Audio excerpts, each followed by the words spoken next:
Chapter 373. The lizardmen army collapsed, and the barbarians that had been guarding the village rushed out to pursue.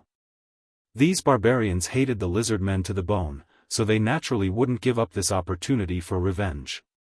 During the pursuit of the lizardmen, there was a small incident. A small group of lizardmen had gathered together and retreated. However, they didn't scatter and flee. Instead, they fought as they retreated. Some of the northern barbarians who pursued them were even killed instead. This situation quickly attracted Su Luan's attention, and he immediately ordered the archers to take special care of them. Soon, the lizardmen were wiped out, and the few that remained fled. But since they were targeted, how could they be allowed to escape? A barbarian marauder rushed over. When the lizardmen saw the incoming barbarians, their expressions changed drastically. One of the lizardmen waved a withered vine cane, and a green light appeared. Thorny vines. The lizardmen tossed a few creatures out. Vines instantly sprouted from the ground in a dozen meters around them. These plants grew wildly as soon as they appeared. In a breath's time, they had wrapped around the barbarian marauder and bound him in place. These vines were covered in sharp barbs, but against the marauder's bronze skin, these vines had no effect at all. The vines grew rapidly, quickly wrapping around the marauder's legs and extending upwards.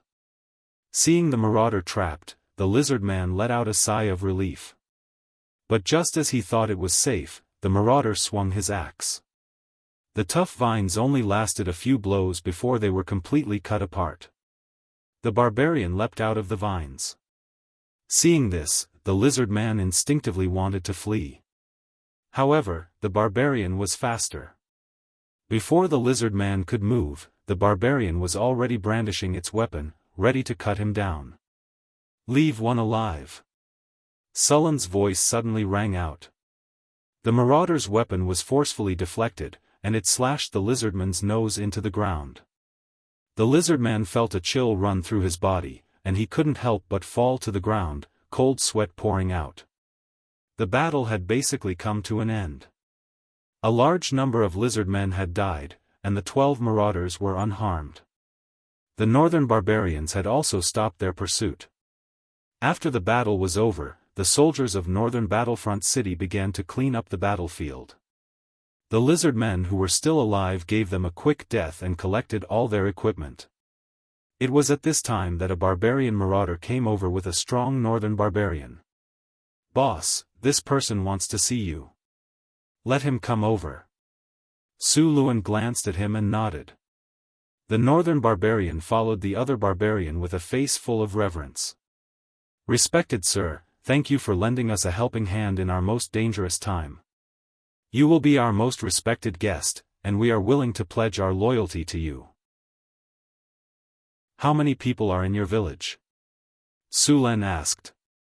"My lord, our village originally had 500 people. Among them, 157 were warriors. Now, there are 116 people left." "All right, I am the lord of Northgard City, Su Luan. I accept your loyalty." Su Luan nodded. Although there were many people in Northgard City, he didn't mind having more people. "Pack up your things, and then follow them to clean up the battlefield." "Yes, sir." "Congratulations, host. Under your leadership, your army has won a great victory. You have received 2,300 experience points, and you have received the item Fine Iron X3. Congratulations, host. You have defeated the lizardmen. You have received a gold treasure chest. Congratulations, host. You have saved a northern barbarian village. Your relationship with this village has reached respect. Ding! A northern barbarian village has pledged loyalty to you." A series of system notifications rang in his ears. Su Luan looked at them and closed the system interface. "Bring the captive here." "Yes, sir." The drow immediately turned and left. After a while, the drow came back with the lizardman. "Lizardman, you should know the drow next to you.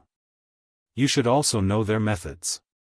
Now, answer whatever I ask you. If you dare to lie to me, this drow will let you have a taste of their traditional craftsmanship. After seeing the lizard man, Su Len smiled at him. However, this smile made him feel cold all over. Understood. The lizard man trembled and nodded. That's good. Su Len nodded. Tell me, why did you attack this village? We did it for food and weapons. The lizard man said. Su Len glanced at him and said, hee, food and weapons? Do you think I'm stupid? I'll leave it to you. Su Len waved his hand at the drow next to him. Then the drow directly carried the lizard man not far away. Soon, a burst of miserable screams came through. About 5 minutes later, Su Len asked the drow to bring him back. Tell me, why did you attack that village? Su Len looked at the wounded lizard man and asked. Sir, we really did it for food and seeds. The lizard man cried. It seems that you won't cry until you see the coffin. It's the sturgeon migration season now. You shouldn't be short of food. You're telling me it's for food? The lizard man said, Sir, what I said is true. You have to believe me. Our tribe is preparing to migrate. We robbed the food to find a place to plant it after we migrate. Well, let's say what you said is true. Su Len nodded and continued. You want to migrate? Why? Because. The lizard man hesitated. Su Len sneered, it seems that the lesson just now was not enough. Milton, teach him a lesson. Yes, sir. Milton smiled and then took the lizard man away again as he begged for mercy. Soon, the lizardman's rhythmic screams were heard. About 5 minutes later, the drow brought the lizard man back again. Are you awake now? Awake. What a scumbag. Why do you have to beat me to tell you? Su Len shook his head and said. Tell me, why are you migrating? Because a hydra suddenly appeared in the swamp. Su Len was stunned for a moment before he reacted. He immediately understood why these lizard men were migrating. He also realized that he was wrong about the black dragon in the swamp. As dragons, they were very powerful and liked to enslave lizard men, kobolds, gnolls, and other races. If a black dragon appeared in the swamp, these lizard men should have been taken in as subordinates by the black dragon instead of being forced to migrate. As for the dragon's roar that the scouts heard in the swamp, it should be the hydra's roar. Although the hydra was called a snake, it actually had some dragon blood in it. It was a dragon-descendant creature. However, unlike ordinary dragon-descendant creatures, the hydra's strength was almost comparable to a real dragon. The hydra was also known as the hydra. It was a powerful monster with 9 heads. Their heads had some characteristics of dragons, and their bodies were covered with dragon scales. Its 9 heads could spit out venom or other breath attacks. Furthermore, they had powerful poison and recovery abilities. These creatures were similar to dragons. The weakest among them was at the legendary level. In some ancient books, the most powerful hydra was an immemorial abhorrence. However, this immemorial abhorrence hydra had been slain in ancient times. Su Len did not know if there were any hydras of this level. Although hydras had the strength of a legendary level, they did not know how to gather subordinates. Most of the hydras were not normal. Because they had 9 heads, they had 9 consciousnesses, and they would compete with each other for control. Like demons, hydras were chaotic and evil creatures. They would attack any creature they saw. When there were no enemies, the 9 heads of hydras would even kill each other. It could be said that hydras were in a state of schizophrenia all year round. It was not an ordinary split, but 9. Therefore, hydras that were in a state of chaos for a long time did not gather subordinates. These lizard men did not want to die, so they could only leave the swamp and migrate. Although the hydra was chaotic, its fighting strength was not weak. It was even stronger than a white dragon. Its regenerative ability was very strong. As long as one of its heads was not dead, the Hydra would not die. As long as it had enough time, even if only one of its heads was left, it could grow back the other 8 heads. At the same time, the environment of the Hydra's living area would also change. For example, the swamp would become a poisonous swamp. In the area it lived in, the swamp would be highly toxic. If the Hydra was not dealt with, perhaps after next year, the sturgeon in the Red Sand River would no longer swim. The poisonous water in the swamp would pollute the river, and from the downstream to the estuary, a large number of creatures would die. Of course, the Hydra's body was not ordinary. Its skin was comparable to a real dragon's skin. Its blood was also a precious alchemy material that could be used to make dragon blood potions. Its fangs, scales, organs, and so on were all very good materials. After learning that there was a Hydra here, Su Luan had already regarded it as prey. Although the Hydra was powerful, it was still relatively easy to deal with compared to the dragon. This was because the dragon liked to enslave a large number of monsters. The older the dragon, the more creatures it could enslave. Many times, the dragon-slaying teams were killed by the dragon servants before they could even see the dragon. What's more, dragons were very cunning. Among the chromatic dragons, except for the red dragon, the other chromatic dragons liked to sneak attack. Hydras, on the other hand, were different. The 9 heads fought with each other without thinking, so it was easier to kill a Hydra.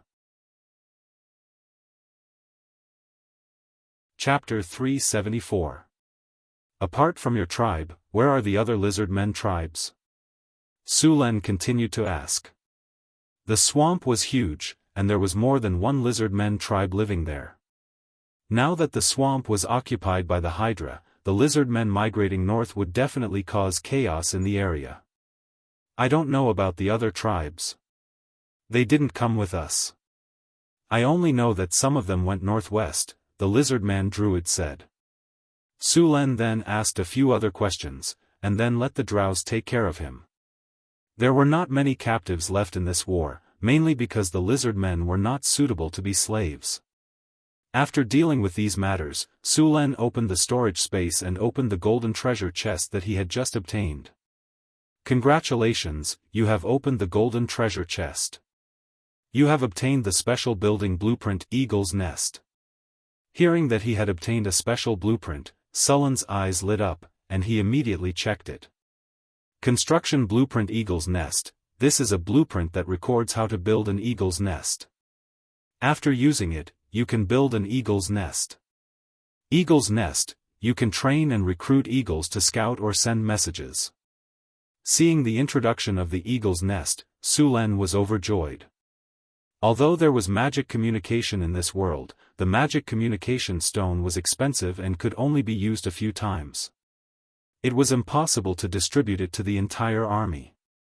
Now that there were eagles to scout and send messages, the efficiency could be said to be several times higher. Moreover, the eagles were birds of prey, so there was no need to worry about being preyed on by other birds of prey in the sky. With these flying eagles, the scouts would be able to quickly send news back. Although it was not as fast as the magic communication stone, the cost was lower. After putting away the blueprint, Su Len prepared to go back and build the eagle's nest. Pack up the spoils and bring these people back first. Su Len led many soldiers and the northern barbarians who had just submitted to him and left the ruined village to return to northern town city. After knowing that a hydra had appeared in the swamp, Su Len did not immediately go there. Instead, he prepared to deal with the lizard men in front of him first. After returning to northern town city, the scouts began to collect traces of the lizard men, and then the army of northern town city would be sent out to encircle and eliminate them. The strength of the lizard men could only be considered average. The only noteworthy thing was the spell casters among them. These spell casters could cast spells to enslave the swamp beasts. However, unlike other spell casters, lizard-man spell casters were more focused on enslaving and cultivating swamp beasts, so they could not cast many spells. With the presence of the barbarian plunderers, the swamp beasts they tamed were simply a joke. Su Len found some craftsmen and prepared to build an eagle's nest in the military camp. An eagle's nest was not a bird's nest, but a special institution for training, cultivation, and reproduction. The eagle's nest was not small.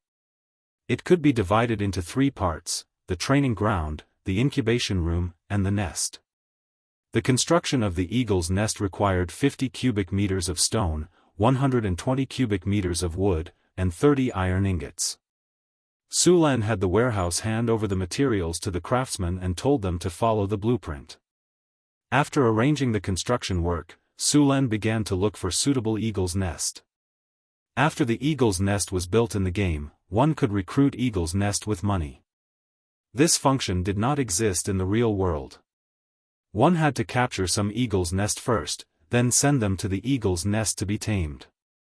After the taming was complete, professional training was required. Only after passing this could the eagle's nest become a messenger eagle. Capturing eagle's nest naturally did not require him to do it himself.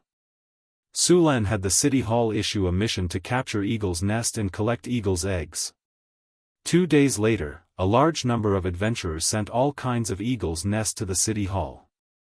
The eagle's nest didn't need to be too big for the eagle's nest, so the large eagle's nest was eliminated. Although they couldn't be used as messenger eagles, they could still be raised as pets. Su Len selected a few medium-sized eagle's nest from these eagle's nest. He was going to send them to the eagle's nest for training after it was built. The craftsmen in North Town City were very experienced in construction. It didn't take much time to build an eagle's nest. It only took 5 days for the eagle's nest to be completed. Su Len went to the military camp. A strange building had been erected next to the camp. This building did not look like a normal house. The eagle's nest was surrounded by a 5-meter-tall wall. Inside the wall was a training ground. On both sides of the training ground were incubators and nests. There were also all kinds of training tools on the training ground. Eagle's Nest, Special Building. The eagle's nest can be used to cultivate, train, and breed eagles. After strict training, the eagles can be used for reconnaissance and communication. Current number of eagles, 0 for 500, please replenish the eagles as soon as possible. Number of eagle trainers, 0/5, please select 5 suitable eagle trainers. Daily maintenance, 500 kinnar. Training speed plus 18, indestructible plus 22, disease reduction plus 25, incubation speed plus 20, mutation plus 2. Su Len was very satisfied after checking the attributes of the eagle's nest. The eagle's nest had an additional mutation plus 2. The mutation attribute had appeared once when Su Len built the Cryopterus incubator. After that, a Cryopterus mutated and evolved into an ice Quetzalcoatlus. Now that the eagle's nest had this attribute, Su Len wondered what kind of surprise it would bring. The eagle's nest required 5 eagle trainers. Su Len opened the building's attributes to check the requirements. Even ordinary people could become eagle trainers. With the blessing of the building's attributes, they could quickly master the skills of training and training the eagles. However, if he wanted to make the eagle trainers better, he would need someone with talent. It would be best if they had the talent of animal companions. Usually, only rangers and druids had the talent of animal companions. The only ones who had this talent in Northern Town were half-elves. Su Len found Grace and asked her to recommend 5 half-elves to become eagle trainers. With the half-elves as eagle trainers, the eagle's nest could finally be put to use. Su Len sent the eagles he had captured to the eagle's nest for taming. It would take a month to tame the eagles. The eagle's nest had an attribute that increased the taming speed. With the half-elves' animal companion's talent, the taming time was reduced to 20 days. Su Len nodded in satisfaction when he saw that he could receive a large number of messenger eagles in 20 days. After checking out the eagle's nest, Su Len began to increase the number of eagle trainers in the army. From now on, every scout in Northern Town City would have to carry an eagle. A squad of 50 people would have 3 eagles, and an army of 1,000 would have 3. Other than the army, the caravans, and the city hall in Northern Town City would also need eagles to send messages. Mirror Lake City and Centaur City would also have eagles to send messages. When all of Sullen's territories had eagles, the speed of sending messages would greatly increase. Of course, in addition to the eagle, Su Luan did not cancel the magic communication stone. These magic communication stones would supplement the eagle's communication. When there was a major event or an emergency, and the eagle's communication speed was slow, the magic communication stone would be used at this time. While Su Len was busy building the eagles, Northern Town City's army was clearing out the lizard men tribes that were migrating to the north. At the same time, they recruited a dozen Northern Town barbarian tribes of various sizes. These Northern Town barbarian tribes ranged from 3 to 500 people to 100 people. In total, Northern Town City had gained 2,000 people. These Northern Town barbarians had strong bodies. Su Len transferred some of them to the army. The barbarians were also part of the Northern Town barbarians, so their leveling up was the same as the barbarians. They also had berserk like the barbarians, so they could only form their own groups. Other than these barbarians, 2 half-elven villages had also joined Northern Town City. Su Len was very welcoming to the half-elves. He had always wanted to recruit more half-elves, but these half-elves were not willing. Also, because of grace, Su Len could not force them. This time, when the lizard men invaded, Su Len took advantage of the opportunity when the lizard men were besieging the half-elven villages. He helped them defeat the lizard men and gained their favor. That was how he recruited the 2 half-elven villages into Northern Town City.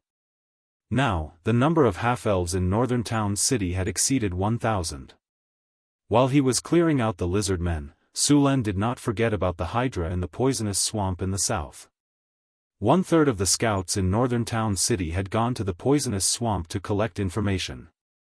In order to cooperate with them, Su Len asked Andre to lead the wizard apprentices to make some antidotes, insect repellents, underwater breathing potions, and a few other potions that could be used in the swamp.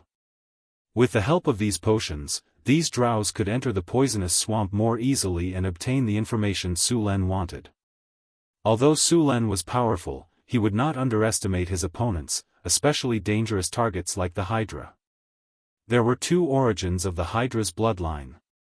One was said to be from the ancient Hydra with multiple heads, and the other was from the Hydra. However, research had found that the Hydra's body had both of these bloodlines. Hathaway was also very interested when she heard that Su Len had found a Hydra. Therefore, when she heard that Su Len was preparing to deal with the Hydra, she also came up with various ideas and plans. The most annoying thing about the Hydra, other than its powerful recovery ability, was its venom.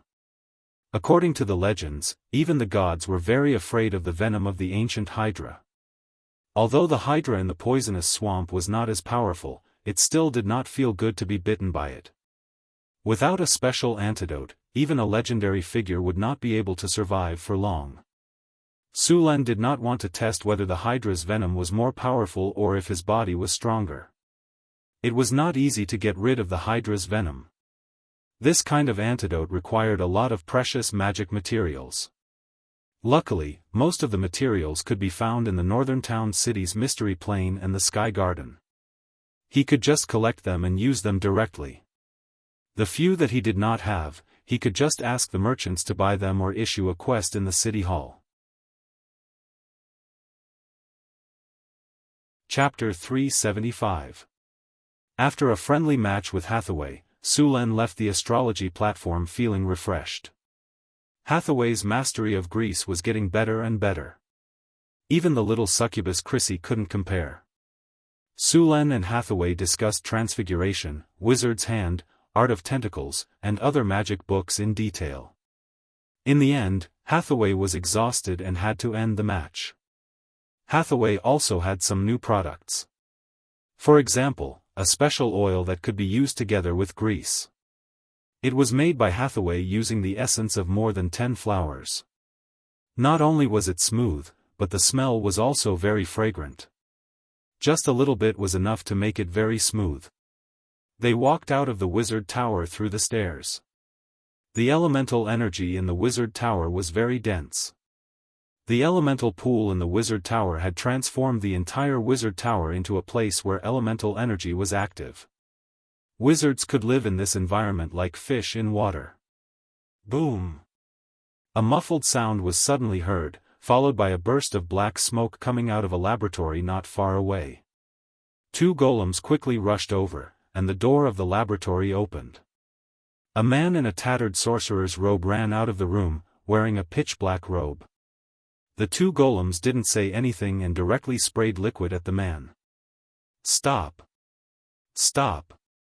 I don't have any radiation on me," the man said angrily. However, the two golems didn't care about his protests. They kept spraying the man's body back and forth before stopping. Then, the golems sprayed the lab again. Sulen finally realized that the black silhouette was Wizard Lorraine. Wizard Lorraine also saw Sulen next to him. After being stunned for a moment, Wizard Lorraine smiled awkwardly and said, "Haha, experiment mistake, basic, hee, no problem.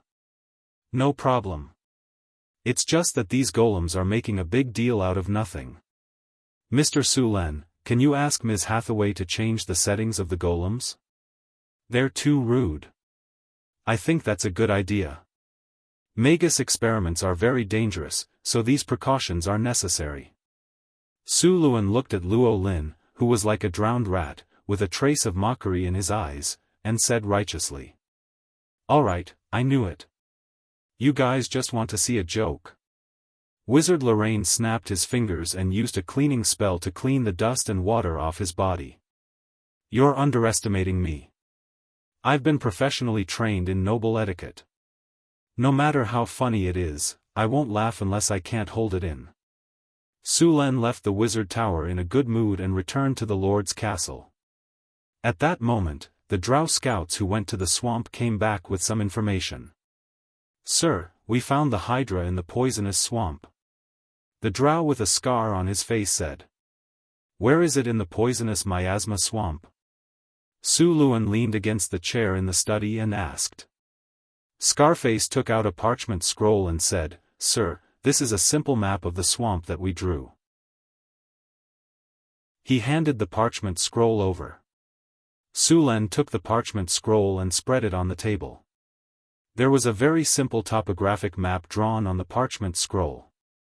A winding line represented a river, and the paths in the swamp were also marked.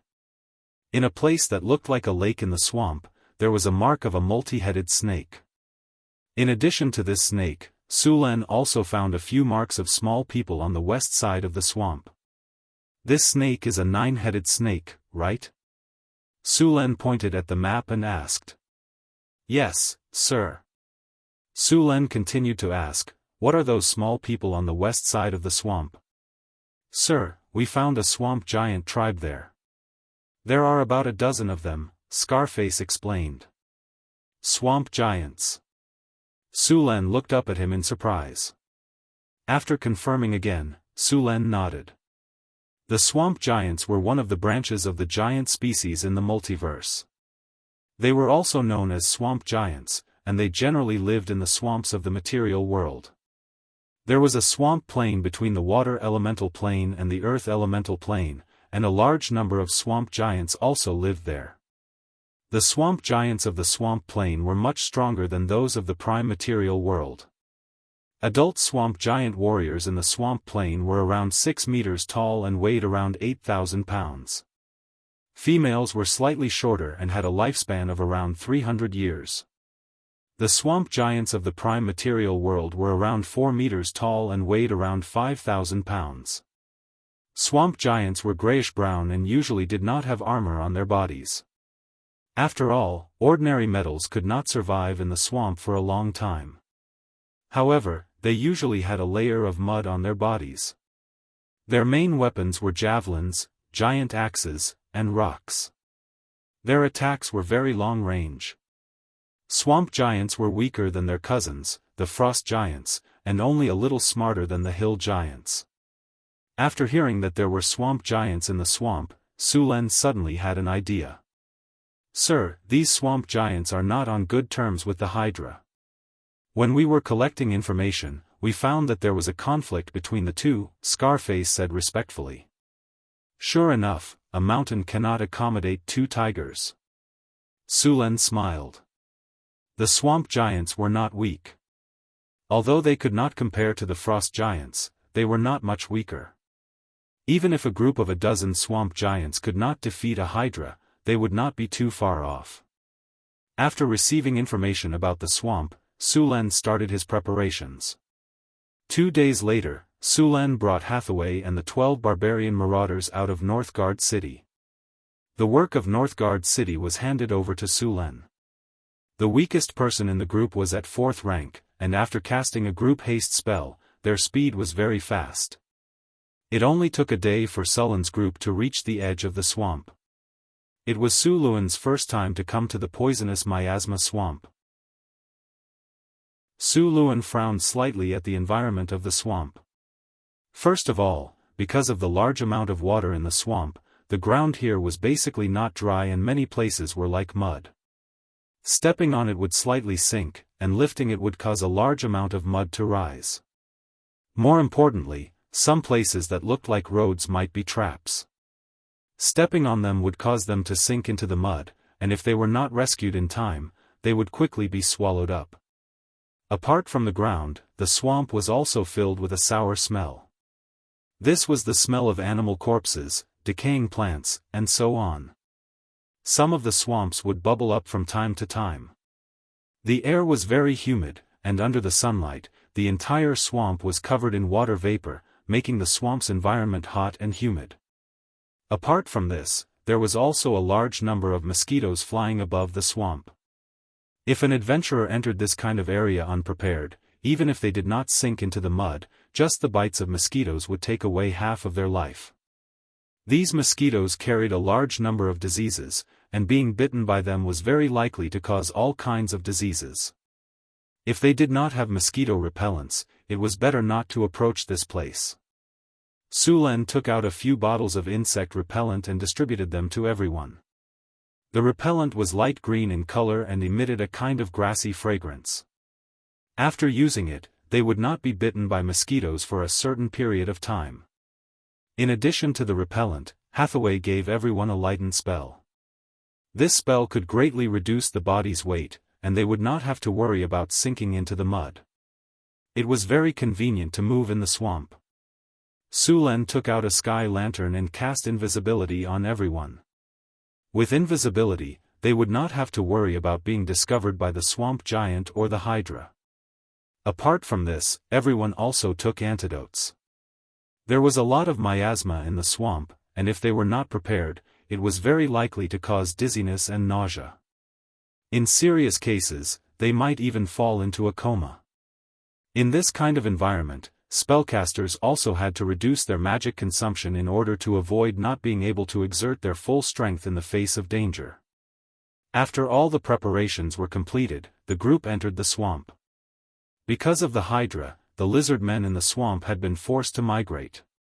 Even if there were some that stayed, they would hide in some remote areas, so they did not encounter any lizard men. Although there were no lizard men, there were many other creatures in the swamp, such as swamp lizards, swamp crocodiles, and some birds and snakes that lived in the swamp. It was said that there were also titan pythons living in the swamp. It was a fierce beast with a challenge rating of level 15, but this kind of titan pythons generally lived in swamps with a warm climate in the south. Su Len and the others approached the area where the Hydra lived according to the route on the map. Su Len needed to check the situation of the Hydra first. In addition to the Hydra, he also needed to know about the swamp giant on the west side of the swamp. Although scouts had already explored it before, he still wanted to see it for himself. Although the swamp looked dirty and filled with all kinds of miasma, in fact, it was very rich in food. There were a lot of fish living in the swamp, and the Hydra did not have to worry about a lack of food here. This is where the trouble is. Su Len and the others hid in an area with lush reeds. A group of black clouds flew quickly in the sky. These black clouds were made up of countless swamp mosquito, and there were as many as 1,000,000 of them. The swamp mosquito was much larger than ordinary mosquitoes, and with long mouths, they looked ferocious and disgusting. If they swarmed together, they could directly suck a person's blood dry. For someone like Su Len, who had trypophobia, it was simply unbearable. Fortunately, they had insect repellents on them, and they were in stealth mode. The mosquitoes did not notice them, and soon the mosquitoes flew away, and the group continued on their way. Suddenly, a dull dragon's roar came from the distance. Su Len's eyes lit up. "Hydra, it seems that we have found our target." Everyone hurried to the place where the sound came from. After 10 minutes of walking through the swamp, the sound was getting closer and closer. Soon, Su Len saw the tall figure of the Hydra. At this time, the Hydra was attacking a 3-meter-long crocodile. Under the siege of the Hydra's many heads, the crocodile only lasted a few minutes before it was killed by the Hydra. Then, Su Len saw the 9 heads began to fight for food. Chapter 376. The Hydra's 9 heads fought with each other, and a 3-meter-long swamp crocodile was torn to pieces in just a few minutes before being devoured by the 9 heads. Su Len did not continue approaching. Although he had invisibility, it was not omnipotent. There were many ways to counter it. For example, some true dragons had true eyes that could see through invisibility and illusions. Some spells and magic tools could also achieve the same effect. After eating its fill, the Hydra in the distance slowly swam into the depths of the swamp. This Hydra was about 18 meters long and covered in a layer of dark green scales. Its head looked very similar to a dragon's, which meant that the bloodline of this Hydra was closer to that of a dragon. Su Len followed the Hydra from afar and did not get too close. After walking for about 10 minutes, the Hydra entered a pool to rest. After confirming the Hydra's location, Su Len and the others quietly left. They then began to search the west side of the swamp. This time, their target was the swamp giants.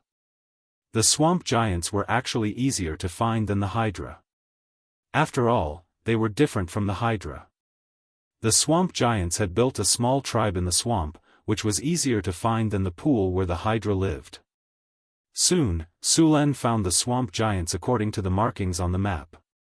These swamp giants had just finished their hunt. A 4-meter-tall, muscular swamp giant was carrying a creature that looked like a hippopotamus back to the tribe. There were 5 or 6 swamp giants in this small tribe. This swamp giant is the leader creature. At this moment, Hathaway's voice suddenly sounded in his ears. "He's a legendary swamp giant." Su Len nodded and became even more cautious. It was no wonder that a legendary swamp giant dared to fight the Hydra head-on. The Hydra had 9 heads, which gave it a great advantage in a one-on-one fight. Facing the Hydra was like being surrounded by several monsters. The leader of the swamp giants alone was not a match for the Hydra, but with the swamp giants beside it, their strength was not much different from the Hydra's. Originally, the best place in this swamp belonged to the swamp giant, but after the Hydra came here, half of it was occupied. Now, both sides wanted to kill each other, but their strength was close and they were still in a stalemate. But this time, Su Len planned to add fuel to the fire. Among the spells, there was a shape-shifting spell, which allowed the user to transform into other forms to fight. Of course, there were also some spells that were just for show, such as camouflage. Camouflage was not a high-level spell, but it had a special feature, which was that it could disguise a wizard as other creatures. Camouflage was different from illusion spells. Camouflage could disguise oneself very closely to the real body. Other than the real body's strength, it could even disguise one's scent. However, camouflage required a casting medium, which was to disguise something on a creature's body, such as hair, scales, and so on. With an idea in mind, Su Len began to look for a suitable target. At this time, the swamp giants came back from hunting. About 3 kilometers away from the swamp giant tribe, Su Luan found a swamp giant who came back with prey. This swamp giant was 3.5 meters tall and should have just reached adulthood. At this time, it was carrying a long spear and a deer happily walking home. But this poor swamp giant did not know that it had been targeted by the sinister Su Len. Tentacle entanglement. 5 or 6 3-meter-long black tentacles suddenly appeared from the ground and entangled the swamp giant in an instant. The swamp giant's reaction was a little slow after being attacked suddenly. Its body subconsciously wanted to break free, but it did not succeed. Sullen's body flashed, and the purple dragon halberd in his hand carried a large amount of lightning power and instantly whipped the swamp giant's body. The powerful lightning power from the purple dragon halberd entered the swamp giant's body, and the struggling swamp giant's body suddenly became stiff. Taking advantage of this opportunity, Hathaway immediately cast hypnosis on the swamp giant. But to her surprise, the hypnosis did not work. The swamp giant was immune to her spell. Bang! Sullen's body flashed, and the purple dragon halberd in his hand hit the back of the swamp giant's head. Then, the 3-meter-tall swamp giant crashed to the ground. Su Len waved the purple dragon halberd and said, "You could have just fainted. Why did you have to have me use physical hypnosis on you?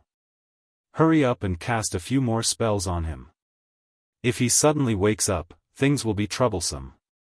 Hathaway rolled her eyes at Su Len and deliberately dragged out her words. "Got it." Then, flashes of light flashed, and various negative statuses were placed on the swamp giant. The swamp giant could not resist. After subduing the swamp giant, Sullen's plan officially began. Hessian collected some hair and blood from the swamp giant and then cast disguise on Su Len. With a flash of light, Sullen's body was wrapped in light. The next second, he turned into a 3-meter-tall swamp giant, exactly the same as the swamp giant that had fallen asleep next to him. "How is it?" Su Len stretched his body. "Not bad. It's the same as before." "That's good. This spell lasts for half an hour." "It must be completed within this half an hour," Hathaway reminded him. "Don't worry." Su Len waved his hand. Then, Su Len disguised himself as a swamp giant and walked toward the pool where the Hydra lived. The swamp giant was placed in a magic formation not far from the swamp giant's camp. Su Len was very fast and arrived at the pool in a short while. At this time, the Hydra was hiding in the pool and sleeping. Su Len snapped his fingers, and a huge fireball appeared in front of him. With a gentle wave of his hand, the fireball fell directly into the pool. Boom! A deafening sound rang out, and the dark green pool water flew more than 10 meters high. Roar! Then, an angry dragon roar sounded. The next second, 9 ferocious heads rushed out of the water. However, as soon as they came out of the water, they were hit by a long spear. Blood splattered, and a sharp pain came. The other heads of the Hydra swayed and bit at him. Su Len naturally wouldn't stay still. He dodged in a flash, and the long spear in his hand hit another head of the Hydra again. The Hydra, who had been disturbed from its sleep and had a bad temper, was hit twice in a row. It became even angrier. The pool rolled, and its huge body directly stood up. After seeing that it was a swamp giant who attacked it, the old and new hatred added up. The Hydra's 18 eyes turned red, and its cold and crazy eyes made even Sullen's hair stand on end. Acid spray. The next second, one of the Hydra's heads suddenly spewed a large amount of stinky acid. Sullen's expression changed, and he dodged to the side. However, as soon as he dodged the acid attack, another acid attack was already waiting there. At this time, Su Len couldn't care about anything else. If he was attacked, his camouflage would be destroyed. He dodged in a rather embarrassing manner, and then his body jumped to the right as much as possible. The Hydra's breathing came from behind him. Su Len felt the sour smell in the air, and then his body was enveloped by another acid spray. He still couldn't dodge it. The Hydra had too many heads. With so many heads working together, Su Len felt like he was fighting 1 against 9. This was cheating. How many times can you dodge with 9 heads continuously spitting out attacks? Unless he used teleportation to escape, there was no way he could dodge at all. The stinky corrosive liquid enveloped Su Len. At this time, a light flashed, and a translucent energy barrier appeared on the surface of Su Len's body, blocking all the acid outside. However, the area where the acid and the energy barrier came in contact kept making sizzling sounds. The Hydra's acid spray was not much different from the Black Dragon's acid spray. Although the amount of acid spray from each head was not as much as the Black Dragon's, the total amount was several times that of the Black Dragon's. The energy barrier on Su Len's body appeared on the surface of his body. This spell was cast quickly, but its defensive power was not enough when facing a legendary enemy. Although it blocked the acid spray, it looked like he couldn't hold on much longer. However, a short period of time was enough. Mage armor. Ice armor. 2 flashes of light blocked the Hydra's acid spray. Then, Su Len's figure flashed and rushed out of the range of the acid spray. The Hydra thought that it had killed the swamp giant that dared to disturb its sleep and attack it, but the next second, the swamp giant rushed out of the acid spray and once again hit one of its heads with the spear in its hand. After being attacked consecutively, the Hydra became even angrier and rushed forward with a roar. This time, Su Len didn't entangle with the Hydra anymore. His figure flashed and he ran away. Although the Hydra couldn't fly and its body was big, its movement speed was not slow. Its body moved quickly on the water. Seeing the Hydra chasing after him, Su Len did not panic. In fact, he was not running at full speed. Besides, he still had Flash in his hand. He could leave the battle at any time if he wanted to. Su Len used camouflage to lure the Hydra toward the swamp giant's tribe. The two were very fast. It only took about 10 minutes for them to get close to the swamp giant's tribe. When they ran quickly, they caused a lot of noise. The swamp giants in the tribe also noticed Su Len and the Hydra. When they saw that the Hydra was chasing their companion, the swamp giants roared angrily. The swamp giant in the lead picked up its weapon and rushed out. At this time, Su Len had run to their predetermined location, where the sleeping swamp giant was hiding. Su Len's body suddenly accelerated, and in an instant rushed into the concealment formation and disappeared. Chapter 377. After Su Len entered the magic array, he instantly disappeared and reappeared several kilometers away. At the same time, the magic array lost its effect and the swamp giant woke up from its slumber. However, by the time it woke up, the Hydra had already rushed over. The infuriated Hydra didn't notice the difference between the two swamp giants and directly attacked. The two heads bit at the swamp giant from the left and right. Before the swamp giant could react, it was bitten by the Hydra. In the next second, a trace of ruthlessness flashed in the Hydra's eyes as its head exerted force and tore off the swamp giant's arm. Roar! The swamp giant felt intense pain as blood gushed out. However, as a rank 4 creature, it was an entire rank lower than the Hydra. Now that it was bitten by the Hydra, it had no chance to resist. In just a few breaths, the swamp giant was killed. The swamp giant leader, who was rushing over, saw this scene and its eyes instantly became bloodshot. It grabbed a boulder and threw it at the Hydra. Bang! The rock was like a meteor as it ruthlessly struck one of the Hydra's heads. Flesh and blood splattered everywhere. Seeing their comrade killed, the swamp giants wanted nothing more than to cut the Hydra into pieces. They roared and charged forward. With 13 swamp giants and a Hydra, the entire battlefield became extremely intense. No one could approach the battle between the giants and the Hydra. The battle was extremely intense, but it wouldn't be easy to determine a victor. Although the swamp giants clearly had the advantage in numbers, the hydra was much larger. Part of its body was hidden in the swamp, making it impossible for the swamp giants to attack it. Its 9 heads fought with different people. The swamp giants didn't have much of an advantage against such a large monster. However, both sides were already in a heated battle. Even if the victor couldn't be determined, both sides would suffer. Su Len led the marauders and barbarians to secretly observe the battle from a distance. He wasn't in a hurry to take action. Instead, he took out a set of tables and chairs from his spatial storage and set them up. He took out all kinds of dried fruits and munched on sunflower seeds while chatting with Hathaway. "Come on. Yes, that's it. You should chop off its head with an axe." Su Len grabbed a handful of pistachios, crushed the shells with his palm, and ate them. It seems that these swamp giants are not going to make it. According to the size of the hydra, this level of attack is not enough to kill him. Those swamp giants are in trouble. Hathaway leisurely leaned back on the chair and chatted with Su Len. Indeed, Hydra's recovery ability is very strong. If this continues, Hydra's chances of winning are very high, Su Len said after watching for a while. Hathaway picked up a bear biscuit and said, "Do you think we should help those swamp giants? After all, one swamp giant died because of our plan.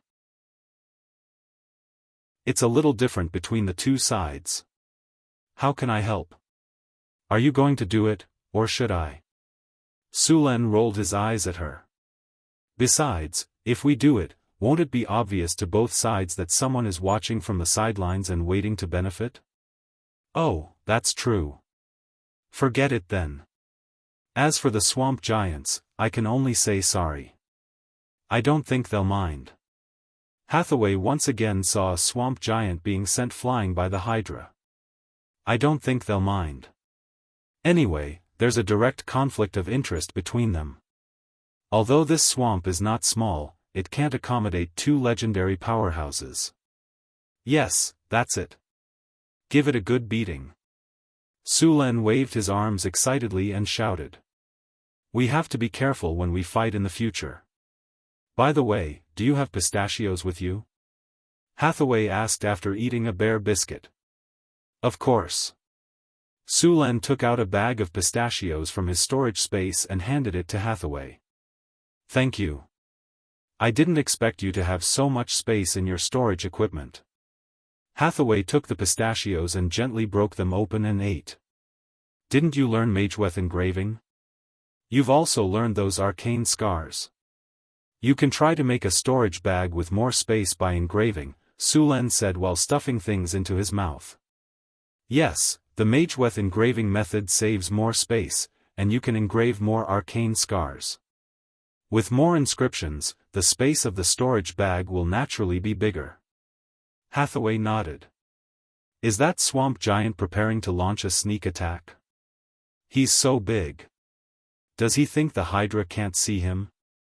Hathaway continued after glancing at the battlefield. Although all 9 of the hydra's heads were entangled, he still noticed the swamp giant. His body moved, and the tail hidden in the swamp suddenly swung out, sending the swamp giant who wanted to launch a sneak attack flying. However, the swamp giant's sneak attack was not useless.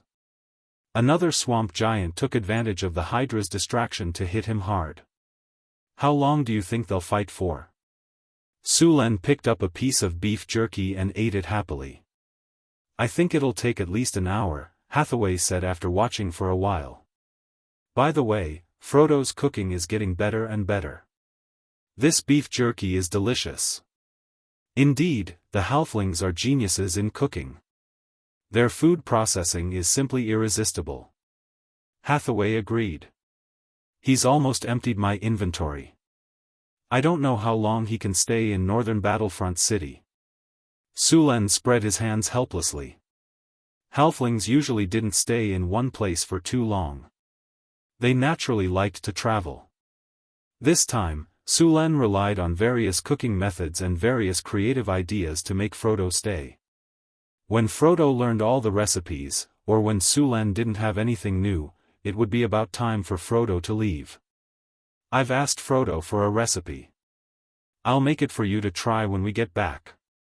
Hathaway said with a smile. Forget it.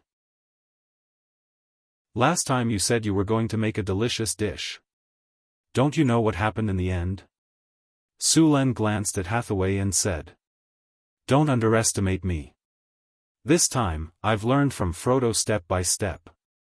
I'll definitely surprise you. Hathaway said confidently.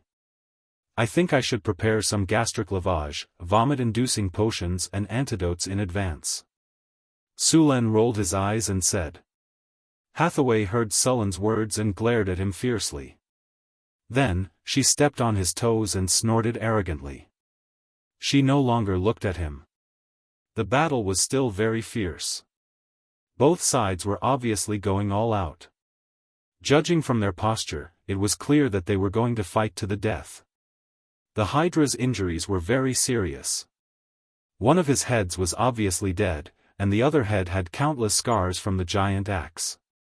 Even the eyes of the middle head were pierced by expressions. The swamp giant leader was also seriously injured. 2 of his ribs were broken. The other swamp giants were also injured. In this situation, should we continue to fight to the death or prepare to retreat? Sulen said with a smile. He was now looking at the 2 sides fighting and had no intention of intervening. Although the Hydra seemed to be seriously injured, it was still difficult for him to die. The Hydra's recovery ability was very fast. If no one disturbed him, the Hydra's injuries would be almost healed in a short time. It's about time. Both sides have basically reached the final stage. We can make a move now. It'll be a big loss if we can't get the kill tonight. Sulen said with a smile. The Hydra is seriously injured, and the swamp giants are not doing well either. Get ready. I'll deal with the Hydra. You deal with the swamp giants. Sulen ordered simply. Hathaway nodded and said, okay. A strong magic light appeared. Such a strong energy fluctuation instantly attracted the attention of both sides. The next second, Sulen's figure suddenly appeared beside the Hydra. Suluen's body appeared in midair, and his whole body was shrouded in a layer of thunder and lightning power. The powerful thunder and lightning power kept flashing, and a long halberd completely surrounded by the power of thunder and lightning instantly pierced into the center of the Hydra. Lightning spear. The dazzling lightning power flashed. The next second, the purple dragon halberd with boundless power instantly pierced the Hydra's head. The layer of dark green scales was easily pierced through like paper. The purple dragon halberd's momentum did not decrease. It directly penetrated the skull. The hard skull could not withstand such a powerful force. The purple dragon halberd pierced the Hydra's head. The powerful electric current flowed along the river and destroyed the Hydra's brain. Along with an incomparably mournful scream, the Hydra's head powerlessly drooped down, the other heads were slightly paralyzed by the powerful lightning power. Thunderstorm. A powerful lightning energy instantly exploded out, and just as the Hydra's body was about to recover, it was immediately struck by a lightning bolt that was as thick as a water bucket. Bolts of lightning quickly descended, and the Hydra's body was charred black. Flesh and blood flew everywhere, and a large amount of lightning jumped about on its body. Even the Hydra's powerful healing ability was reduced to a minimum under this lightning energy. Smooth slash. 5-inch Sulen did not relax his vigilance. While the Hydra was attacked by the thunderstorm, his figure quickly streaked across the sky. The purple dragon halberd in his hand was constantly waving. The powerful force directly cut off several of the Hydra's heads. Blood splattered everywhere. There was an ear-piercing sound of metal and bone colliding. The Hydra was originally in a seriously injured state. After suffering such a fatal attack, its life force quickly slipped away. Its huge heads were cut off one by one. The Hydra's 18-meter-long body fell to the ground with a loud bang.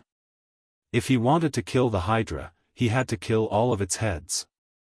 Su Luan seized the opportunity to launch a sneak attack while the Hydra and the swamp giant were both injured, and successfully killed the Hydra in one fell swoop. Chapter 378. Group Teleportation. When Su Len suddenly appeared, Hathaway's silhouette also appeared in the sky not far away. 12 barbarian marauders appeared with her. As soon as these barbarians appeared, they immediately activated God's descent. In an instant, 12 smaller giants appeared beside the swamp giants. Slow. Group haste. Draconic might. Group enchantment weapon. Rays of light shone from Hathaway's body, and an earthen yellow light flashed. The bodies of the surrounding swamp giants suddenly slowed down a beat. Following that, several rays of light shone, and the strength of the barbarian marauders rose to another level. The swamp giants were at the 4th rank, around level 16. They were a bit weaker than the frost giants, and they had just fought a fierce battle with the Hydra. Apart from the ones who had died, the rest were all injured. They were originally weaker than the barbarian marauders, and now they were all injured. The barbarian marauders at their peak were simply no match for them. The barbarian marauders at their peak bellowed and brandished their axes as they charged forward. The leader of the swamp giants saw his companions being beaten back and roared, throwing a huge rock at Hathaway. The watermelon-sized rock flew towards Hathaway like a cannonball. Bang! A figure jumped up high and waved the giant axe in his hand. With a bang, the giant boulder was smashed into pieces. It was Johnson. Your opponent is me. Johnson half-knelt to reduce the impact from before and quickly charged forward. The leader of the swamp giants wasn't to be outdone either. Its eyes were bloodshot as it roared and charged forward. The two giants, one large and one small, collided with a loud bang. Although Johnson's strength wasn't inferior to the swamp giants after activating God's descent, the swamp giants were much bigger. They naturally had the advantage in a head-on clash. So, Johnson's body kept retreating, but the swamp giant's body wasn't in a good condition either. The powerful recoil made his injuries even worse. Greater spell sequence. Bursting Fireball *3, enhanced spell. Icicle *3. 3 huge fireballs shot out in a row. The swamp giant that was fighting Johnson couldn't react in time and was hit by the 3 bursting flames. Rumble. A violent explosion rang out, and even Johnson, who was nearby, was pushed back by the explosion. Blood and flesh splattered everywhere. Accompanied by a blood-curdling scream, the 4-meter-tall swamp giant was blasted more than 10 meters away, its body charred black. Then, 3 icicles flew out, instantly piercing the swamp giant's body. Under these consecutive attacks, the swamp giant was unable to resist at all, and its aura had been reduced by more than half. Its injuries were quite severe. A magic staff appeared in Hathaway's hand. In the next second, a wave of energy came from the staff, and magic runes lit up one after another. Hathaway quickly chanted a low incantation, and the instant she finished, she pointed at the swamp giant not far away. Death's Finger, enhanced spell.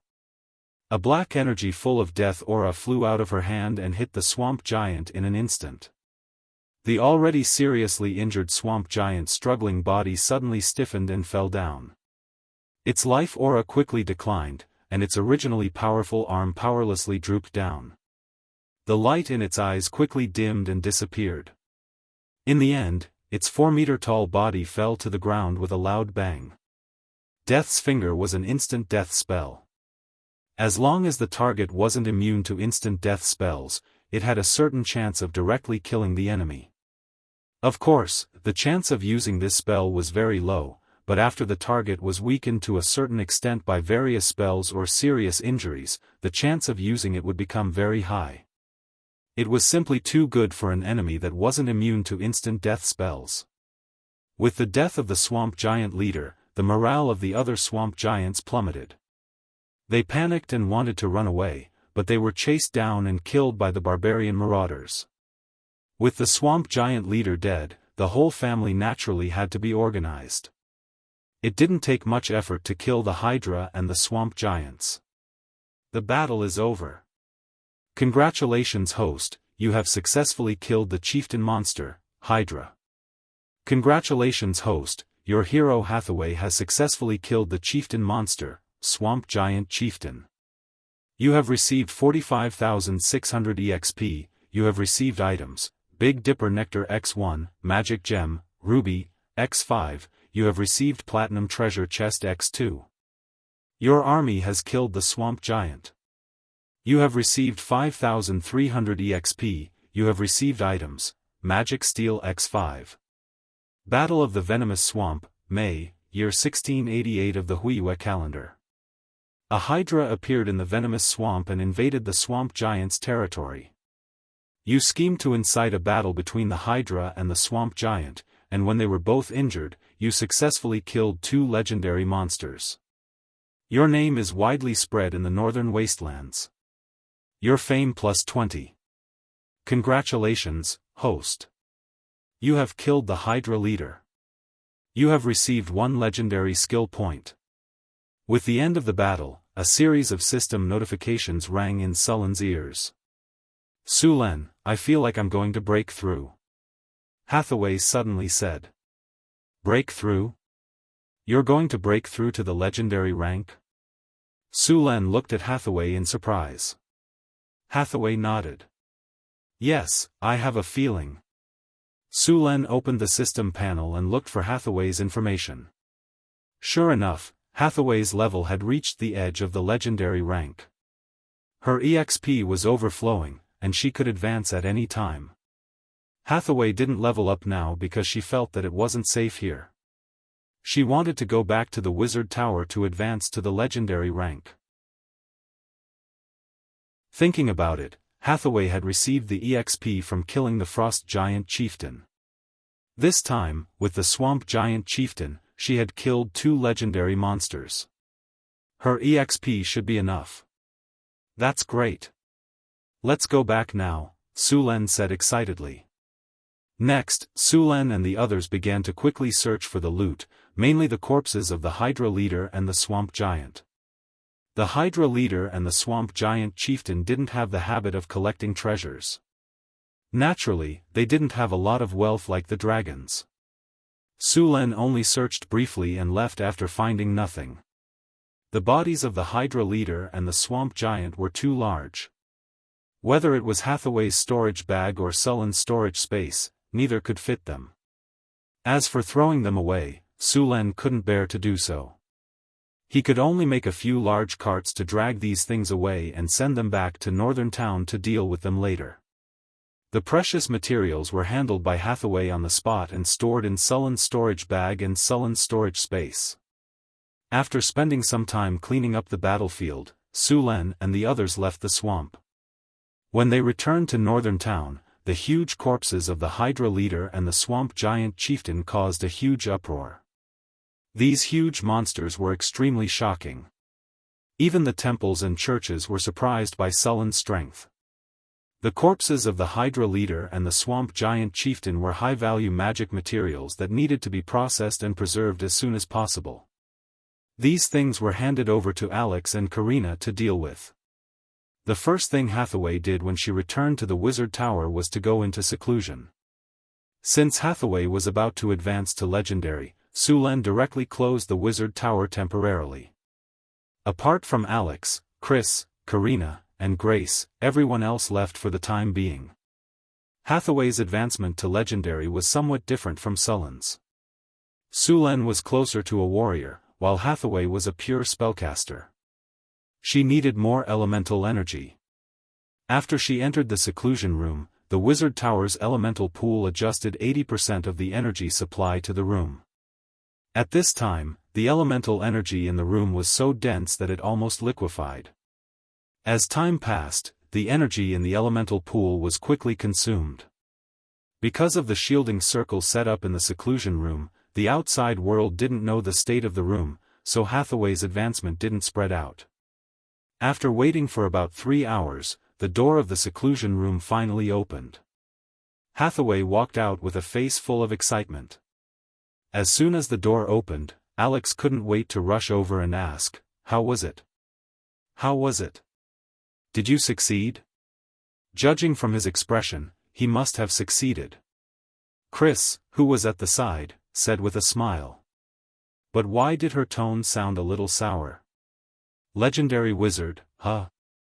How do you feel?" Karina asked. Hathaway smiled and said, "Successful advancement. I feel like I've seen the world again." Although there was only one rank between a legendary wizard and a great wizard, the difference was like heaven and earth. As a matter of fact, in terms of mana, the growth of the power of the will and the accumulation of mana from a beginner wizard to a great wizard was all about the accumulation of mana. Once a wizard reached the legendary rank, their soul would undergo a sublimation, and they would begin to come in contact with the essence of the world and understand the laws. This was the fundamental difference between a legendary wizard and a great wizard. When I reached the legendary rank, my soul seemed to come in contact with the source sea. It was a very strange feeling. When you all become legendary, you will feel it too. Hathaway briefly explained the changes of becoming a legendary wizard. Chris, Karina, Alex, and Grace all looked at her with envy. They were indeed very envious. One had to know that Hathaway's rank was the lowest back then, but now she was the first to break through to the legendary rank. They couldn't help but be envious. As a succubus, it was a little difficult for Chris to advance. She still had a third of her experience bar. As a sorcerer, Karina was also lacking a lot of experience. As for Alex and Grace, they weren't much better off. Congratulations on officially stepping on the path of a wizard, Sulen said with a smile. For ordinary people, the legendary rank was basically the end they could only look up to. But after becoming a legendary wizard, they understood that the legendary rank was just the beginning.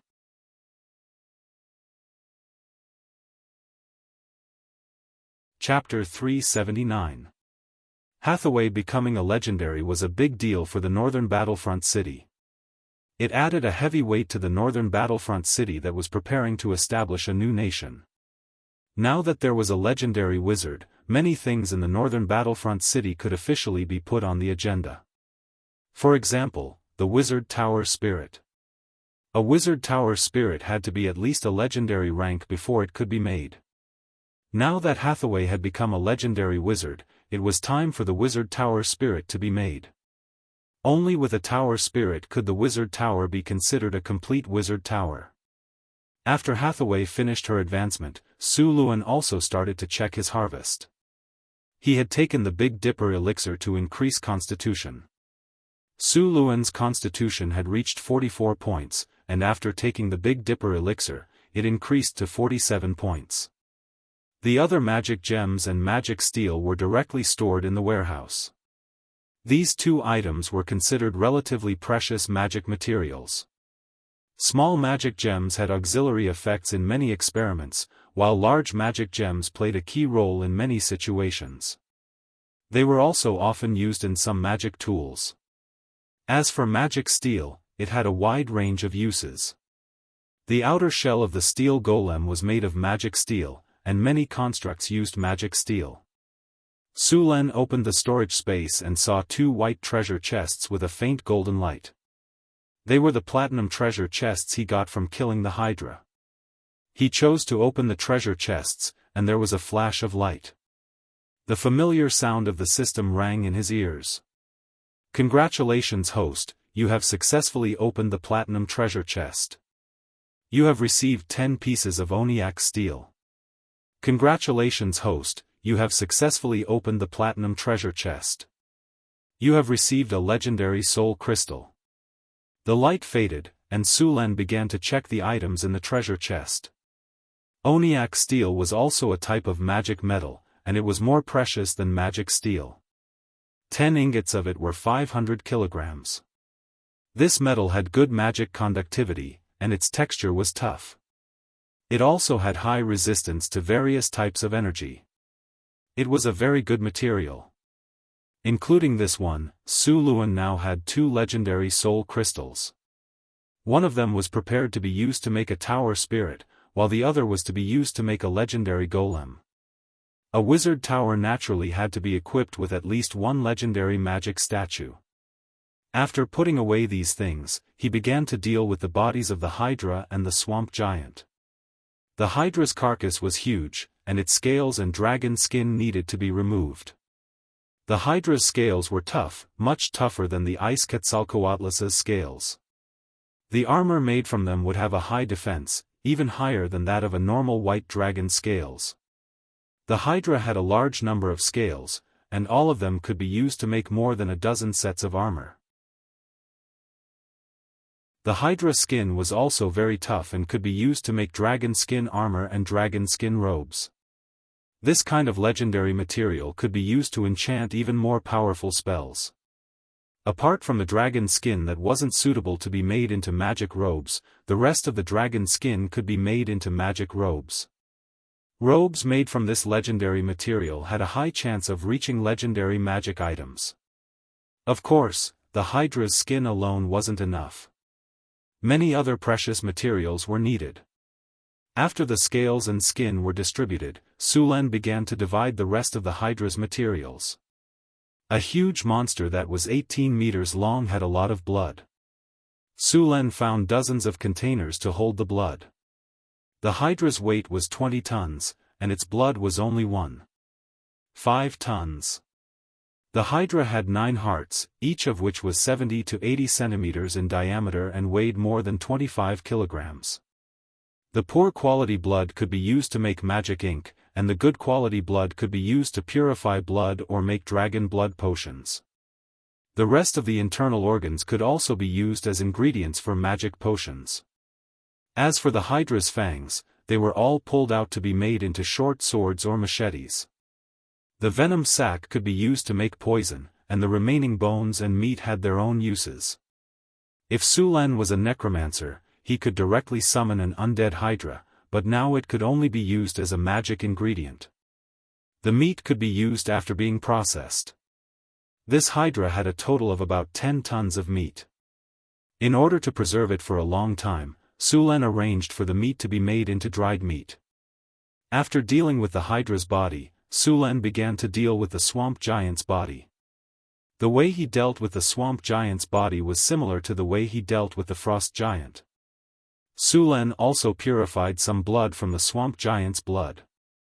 However, compared to the frost giant, the swamp giant's blood this time was much less. The quality of the swamp giant's blood was also slightly inferior to the frost giant's. In the end, the swamp giant's blood could only be used to inscribe the bloodline Mageweth on the 4 barbarians. Su Luan planned to choose a few more barbarians to inscribe the Mageweth on them when he had time. In the following days, Su Luan became very busy. A large amount of blood needed to be purified. A part of the Hydra's blood was concocted into mana ink, which could be used to write scrolls. The remaining part of the blood was purified by Su Luan.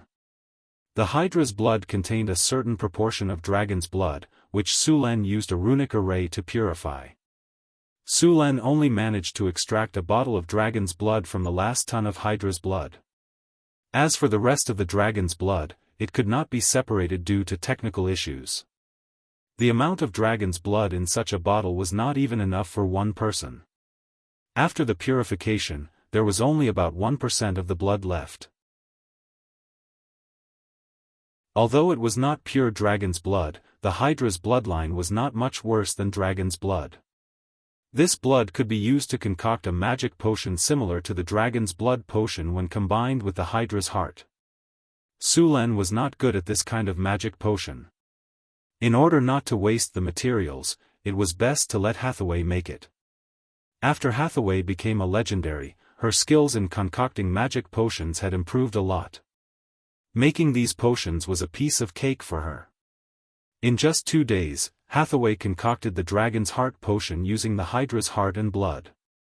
Dragon's Heart potion, a high-level magic potion made from the Hydra's heart and blood that contained dragon's bloodline and more than 10 rare materials. After consumption, it can increase strength and vitality. There is a very low chance of awakening the dragon's bloodline. Note, the Dragon's Heart Potion can increase strength and vitality by 1 point for Constitution and Strength below 40. For Constitution and Strength above 40, it will increase strength and vitality by 0.5 points. It will not be effective for attributes above 45. The potion cannot be consumed continuously. A total of 9 bottles of the Dragon's Heart Potion were made. After seeing the attributes of the potion, Su Len was surprised.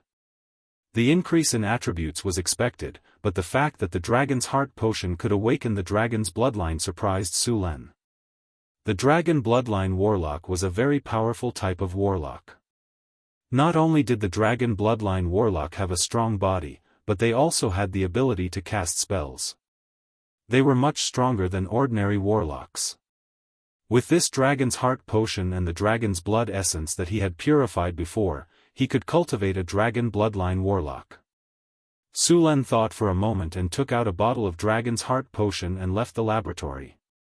After leaving the Wizard Tower, Su Len returned to the Lord's castle. Master. Anna and Angela appeared at the door. They looked very happy.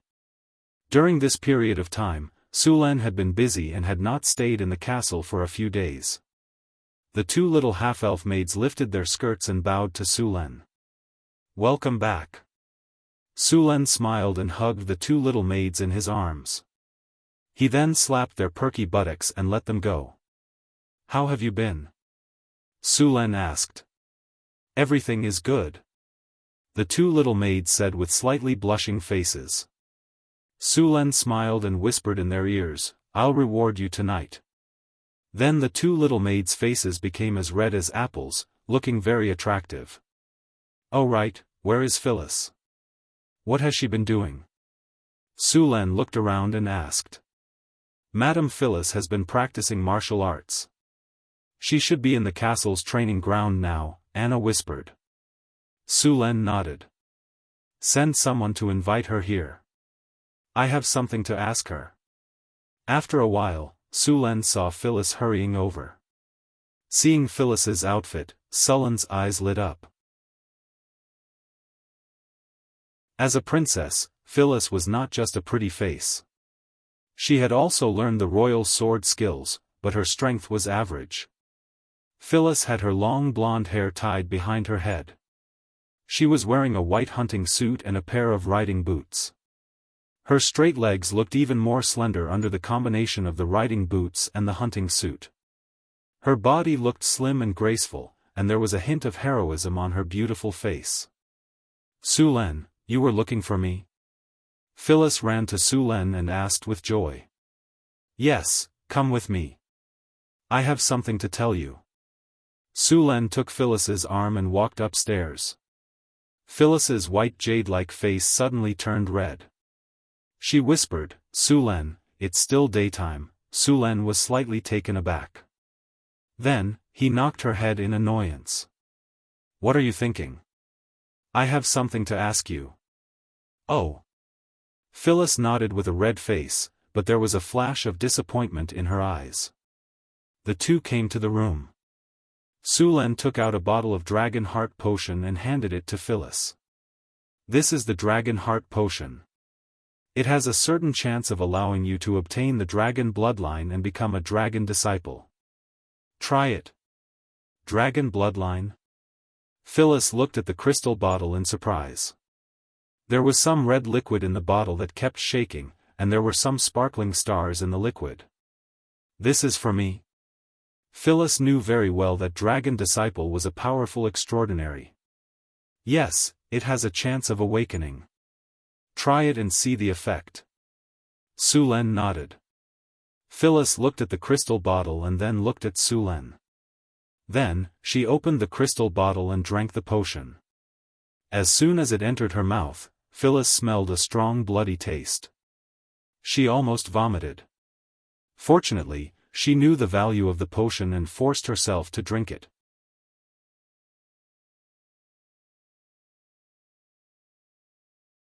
Chapter 380. After Phyllis took the Dragon Heart Potion, Su Luan checked Phyllis's attributes for a while and found that there were no other changes except that her strength and physique had increased by 1 point. Su Len shook his head when he saw that there was no awakening of the dragon bloodline. Good thing this potion can be stacked. I'll try again in a few days. Phyllis was a little disappointed, but she was relieved when Su Len said there was still a chance. In the next few days, Su Len began selecting barbarian great axe berserkers to help them level up into barbarian raiders. This time, the giant's blood could level up 4 people. One of them was Boulder, and the other 3 were barbarians. Since he had a lot of experience, Su Len was very familiar with this kind of rune engraving. It took 3 days for the 4 barbarian raiders to finish. Other than Boulder and Johnson, who were heroic units, the rest of the barbarian raiders were still normal units. However, unlike the barbarians of the past, they were now called elite monsters.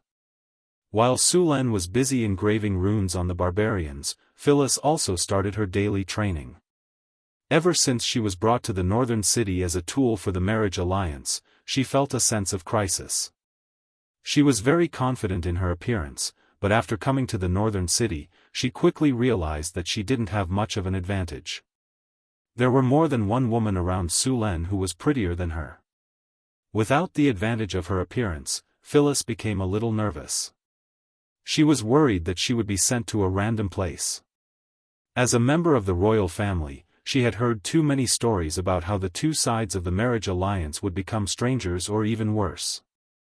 Fortunately, Su Len didn't do that, which made her feel relieved. After living in the northern city for a while, she found that she liked life here. However, another thing made her worried again. She realized that none of Sullen's women were normal except for herself. From the wizard to the winged queen, from the succubus to the half-elf, she was the only normal human. This made her feel very disappointed. But after some time, she picked up the court swordsmanship from a long time ago. She didn't want to be a vase that would be casually discarded when she grew old. When Su Len saw her practicing her swordsmanship, he also found her a half-elf tutor. Just 2 days ago, Su Len had specially prepared a bottle of potion for her, which was said to be able to help her become a dragon disciple. However, after she took it, she didn't become a dragon disciple except for increasing her strength and body. This made her very disappointed. "Madam." Just as she was in a daze, a middle-aged maid beside her bowed and said. Phyllis put the weapon back on the shelf, but the maid handed her a towel to wipe her sweat and said, "Have you sent the food over?" "It has been delivered, madam," said the middle-aged maid. "You guys go ahead and prepare dinner. I'm going to take a bath." Phyllis took off her tight hunting suit, revealing her white silk underwear. Her voluptuous body outlined her impressive curves. After changing into a loose bathrobe, Phyllis turned around and walked to the bathroom. The bathroom was steaming. Phyllis had worked out for a long time on the training ground today and was very tired. As soon as she went in, she took off her bathrobe, revealing her slender waist and plump buttocks. She reached out to test the temperature of the water, then raised her fair legs and stepped into the pool. Her curvaceous body slowly submerged in the water. However, as soon as she stepped in, Phyllis frowned slightly and whispered, "What's wrong? Why is the hot spring water a bit cold today?" "Someone!" Phyllis shouted outside. A series of footsteps came, and then a maid came in and asked respectfully, "Madam, what can I do for you? Why is the water a bit cold today? How long has it been since the water was changed?" Phyllis asked. "Cold?" The maid was a bit surprised. "Madam, the water was just changed." "Just changed the water?" Phyllis was a bit surprised. The maid took 2 steps forward and came to the side of the pool. When her fingers touched the hot water, she felt a burning sensation. "The water isn't cold." The water in the pool was slightly hot, and the temperature was at least 60 degrees. This temperature was a bit high for taking a bath. It even felt hot. Seeing that the maid's expression didn't seem to be fake, Phyllis seemed to feel that something was wrong. She knew the temperature of the hot spring water. When she soaked in the hot spring before, it was a bit hot, but today she felt that the water was cold. Okay, you can leave now. Phyllis waved her hand and let the maid leave, but she still had some doubts in her heart. Although the water was a bit cold, Phyllis still soaked in the hot spring for a while. Bathing in the hot spring could restore her strength. She was a bit tired at the training ground today, but soaking in the hot spring would quickly restore her strength. After soaking in the hot spring for about 10 minutes, Phyllis stretched herself lazily. Her breasts rose in an exaggerated arc, which went down smoothly and then shrank quickly. After coming out of the bathroom, Phyllis put on a white silk nightgown, and several maids brought in a sumptuous meal. After a simple dinner, Phyllis asked the maids to take away the food, then got up and went to the study. She wanted to read for a while before resting. The next day, Sulen returned to the Lord's castle after completing the barbarian's rune inscription. Phyllis immediately came to see him. What's wrong? Seeing Phyllis hurrying over, Sulen asked curiously. Sulen, there are some changes in my body. Phyllis said. Sulen was a bit surprised. Changes? What changes? Phyllis was a bit embarrassed. I don't seem to be afraid of heat anymore. Sulen frowned slightly. Not afraid of heat? Is this the awakening of the dragon warlock bloodline? Thinking of this, Sulen hurried over to check Phyllis's pupils. When a dragon warlock awakened their bloodline, their pupils would become different from that of a human. They would be closer to the pupils of a dragon. After careful observation, Sulen found that there were no changes in Phyllis's pupils. Come with me. After finding no changes, Sulen did not give up. Instead, he led Phyllis to a room. Sulen opened the system panel and found Phyllis's information. Soon, he saw a line of small words under Phyllis's information: Dragon Bloodline Awakening. Level of Awakening, low. Sulen was a bit surprised when he saw this line. Phyllis's situation was just beginning to awaken, but the effect was not good. Normally, when a dragon bloodline awakened, the dragon bloodline awakened would not be afraid of fire, their strength would increase, and dragon scales would appear. However, Phyllis only had the ability to not be afraid of heat, which was a far cry from a warlock's awakening. Take off your clothes, Sulen said to Phyllis as they entered the room. Ah! Phyllis was a little surprised. Then, her pretty face flushed red. Sulen. It's still daytime. Is it okay to do it at night? What are you thinking? Sulen rolled his eyes at her. I want to check the level of your awakening. Awakening? Phyllis immediately became excited. She grabbed Sulen's arm with both hands and asked, I've awakened the dragon bloodline? Does that mean I can become a dragon warlock? Sulen felt the amazing elasticity on his arm. A delicate fragrance wafted to the tip of his nose. There seemed to be a fire in his heart, but soon, Sulen suppressed it. You have indeed awakened the dragon bloodline, but the level of awakening is very low. Really? Phyllis's eyes flashed with a hint of surprise. Hurry up, take off your clothes. I'll check, Sulen urged. Oh. Phyllis hesitated for a moment. Then, she undid her belt shyly. The silk robe slid down gently, and a beautiful jade-like body appeared in front of Sulen. She had full breasts, a slender and powerful waist, and slender and straight legs. She was only wearing thin underwear. Although they had seen each other many times, Phyllis was still a little shy. Under Sulen's fiery gaze, Phyllis's body trembled slightly, and a layer of rose color appeared on her skin. Turn around. Sulen patted Phyllis and asked her to turn around. Then, he reached out and touched her spine. Sulen touched her tailbone bit by bit. He was checking Phyllis's spine. After awakening as a dragon bloodline, a pair of dragon wing bones would gradually grow on the human spine. At first, dragon bloodline warlocks didn't have wings, but as their level increased, the dragon bloodline would gradually awaken. At this time, a pair of dragon wings would grow on both sides of the dragon bloodline warlock. This pair of dragon wings wasn't as big as the dragon wings of a giant dragon, and couldn't be used to flap them. Of course, they still had the ability to fly. Moreover, the dragon wings of dragon bloodline warlocks could be retracted. When they weren't in use, they could be put away. It was very convenient. Sulan was now looking for the dragon wing bone on Phyllis's body. Soon, Sulan touched a bone that was a little different from an ordinary spine. This bone was slightly protruding on both sides. This bone was the dragon wing bone, but it hadn't fully formed yet. Dragon wing bones would only grow on people who had awakened the dragon bloodline warlock's talent. As the dragon bloodline warlock awakened, it would gradually grow and eventually grow into a pair of dragon wings. Is it done? Phyllis couldn't help but ask when she felt Sulan stop. Wait a minute, it'll be done in a moment.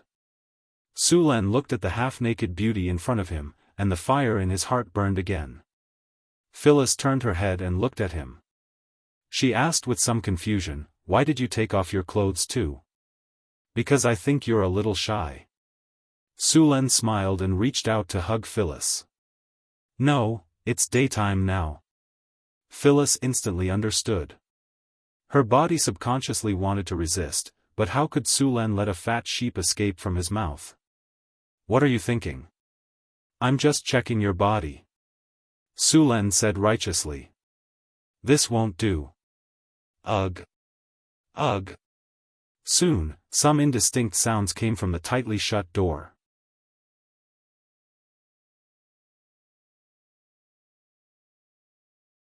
Chapter 381. Are you saying that my awakening of the dragon bloodline is poor? Phyllis asked as she lay in Sulan's arms. Yes. Although you've awakened your dragon bloodline, the degree of awakening is very low, and your talent is not high either, Sulan said as he played with the smooth skin in his hand. Then can I become a dragon bloodline warlock? Phyllis asked worriedly. Sulan smiled. As long as I'm here, no matter how poor your talent is, you can still become a dragon bloodline warlock. It's not impossible for you to become a legendary warlock. Really? Phyllis asked in surprise. Of course. The two of them stayed in bed for a while before getting up again. After a simple meal, Sulan brought Phyllis to the lab in the wizard tower. Although Phyllis's talent was very poor, it was not impossible to change it. The talent of a warlock was different from that of a wizard or a druid. A warlock's talent depended on the concentration of their bloodline. The easiest way to improve a warlock's talent was to increase the concentration of their bloodline. Sulan had a few bottles of Dragon Heart Potion that could slightly increase the concentration of the bloodline. In addition, he also purified half a bottle of dragon blood. Although half a bottle of dragon blood was not enough for a person to awaken their dragon bloodline, it could still be used to increase the concentration of the bloodline. When they came to the lab, Sulan took out another bottle of Dragon Heart Potion and gave it to Phyllis. After taking the potion, the dragon bloodline aura in Phyllis's body increased slightly. At the same time, her strength and vitality also increased a little. Next, Sulan opened the bloodline magic circle in the lab. Light blue elemental energy slowly poured into it, and soon the whole circle lit up. Take off your clothes and lie down, Sulan said to Phyllis. Okay. Phyllis obediently took off her clothes again and lay down in the center of the circle. Next, Sulan took out a delicate crystal bottle, which contained more than half a bottle of bright red blood. This blood was the dragon blood he had purified before. Sulan opened the crystal bottle and felt around Phyllis's spine. Phyllis felt a burning pain, and her body trembled slightly. Dragon blood was highly corrosive. According to the bards, bathing in dragon blood could make one invulnerable and strong, which made one's body very strong. There was some truth in this saying. However, the premise was that one's constitution was high enough to withstand the corrosion of the dragon blood.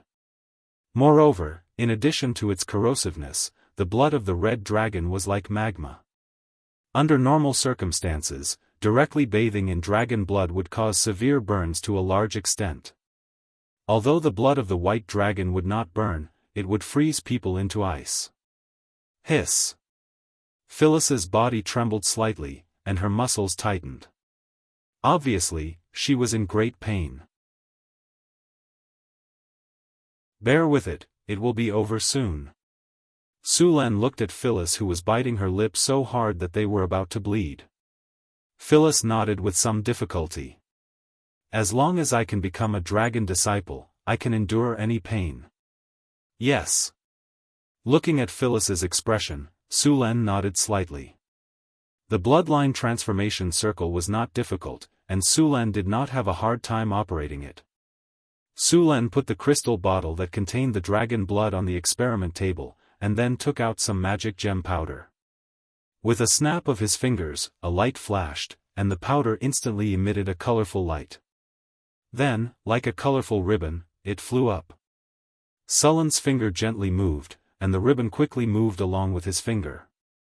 At this time, the dragon blood in the crystal bottle was also drawn out by a strange force.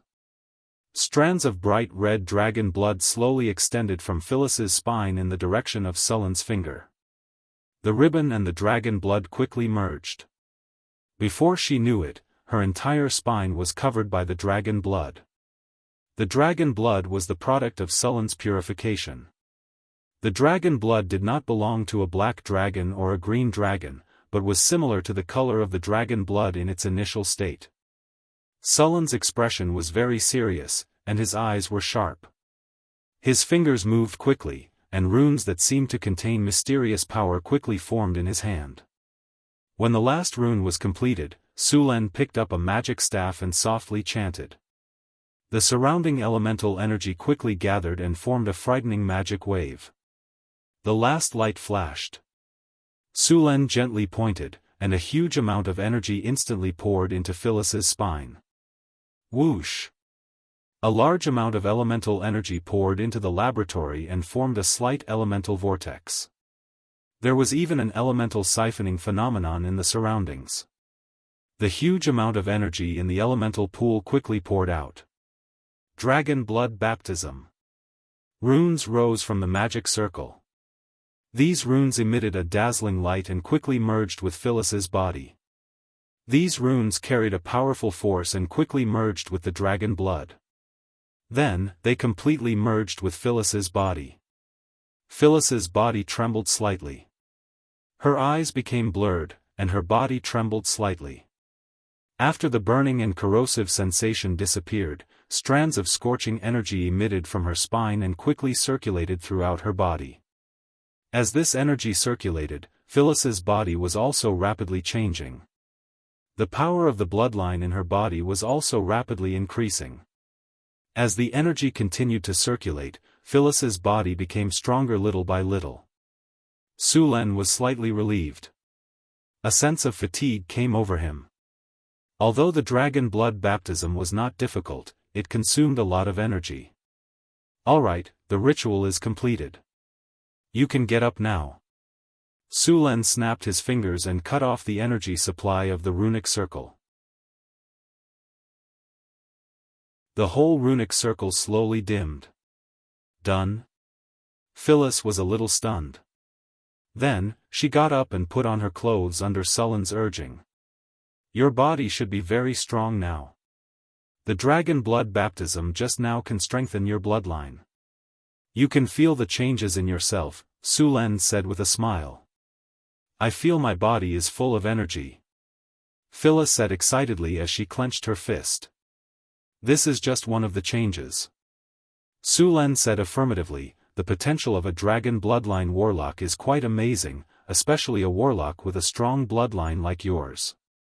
If you can fully utilize it, it won't be difficult for you to advance to the legendary rank. Dragon bloodline warlocks were very powerful. They were born with great strength. After awakening their dragon bloodline, they would have dragon scales, dragon ability, dragon breath, dragon's constitution, dragon wings, and half-dragon transformation. In the beginning, dragon scales were only equivalent to leather armor. However, as dragon bloodline warlocks continued to advance, the defensive effect of dragon scales would continue to strengthen. In the end, dragon scales' defensive power would surpass that of plate armor, and it would also have a certain degree of magic resistance. Dragon ability allowed dragon bloodline warlocks to have strength comparable to legendary warriors. They could completely rely on strength to fight. Needless to say, dragon breath was a kind of power similar to dragon breath. This kind of dragon breath would gradually strengthen. Dragon's constitution would allow dragon bloodline warlocks to have a strong physique not inferior to warriors. Dragon wings allowed them to have the ability to fly. Half-dragon transformation allowed them to transform into some of the characteristics of dragons in battle. In the state of half-dragon transformation, the various strengths of dragon bloodline warlocks would be strengthened again. In fact, a powerful dragon bloodline warlock's close combat strength was not inferior to a warrior. Moreover, compared to warriors, they also had the ability to fly and cast spells. Although dragon bloodline warlocks' casting ability was weaker than that of ordinary warlocks, the gap was not big. Moreover, they also had dragon breath. In addition to these, dragon bloodline warlocks inherited the dragon bloodline, so their lifespan was also very long. The basic lifespan was more than 300 years. If they advanced to the legendary rank, their lifespan would be greatly extended. Dragon bloodline warlocks also had an enviable ability, that was, their strength would slowly increase over time, even a little bit when they were sleeping. This ability was very similar to dragon sleep. Phyllis had obtained the dragon bloodline as a red dragon warlock. The first ability she awakened was fire resistance. However, as time passed, this ability would gradually strengthen. Finally, she would gain fire resistance. After Sulen performed the dragon blood baptism on her, Phyllis awakened dragon ability. Her physical strength had been strengthened. Now, her strength attribute had directly increased by 3 points. If strength increased by 3 points every time she advanced, then Phyllis's strength would increase by at least 15 points. Of course, this was only the most basic.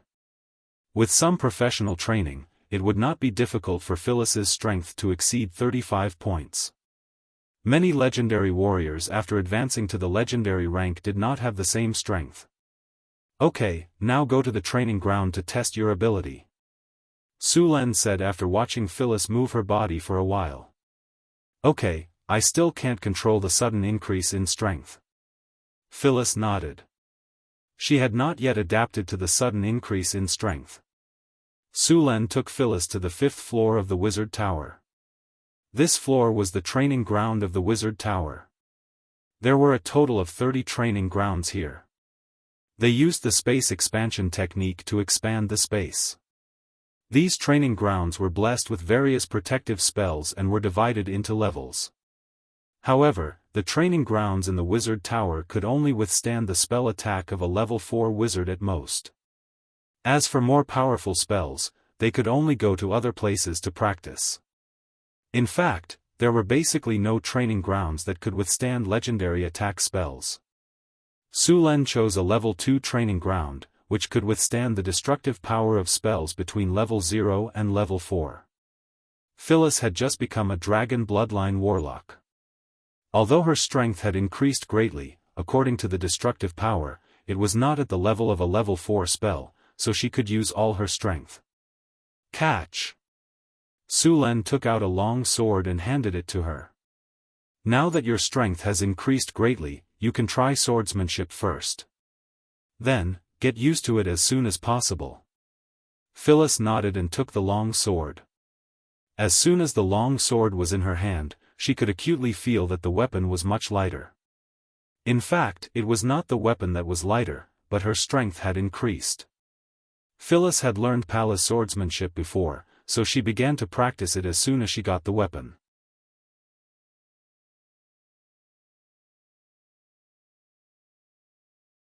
Chapter 382.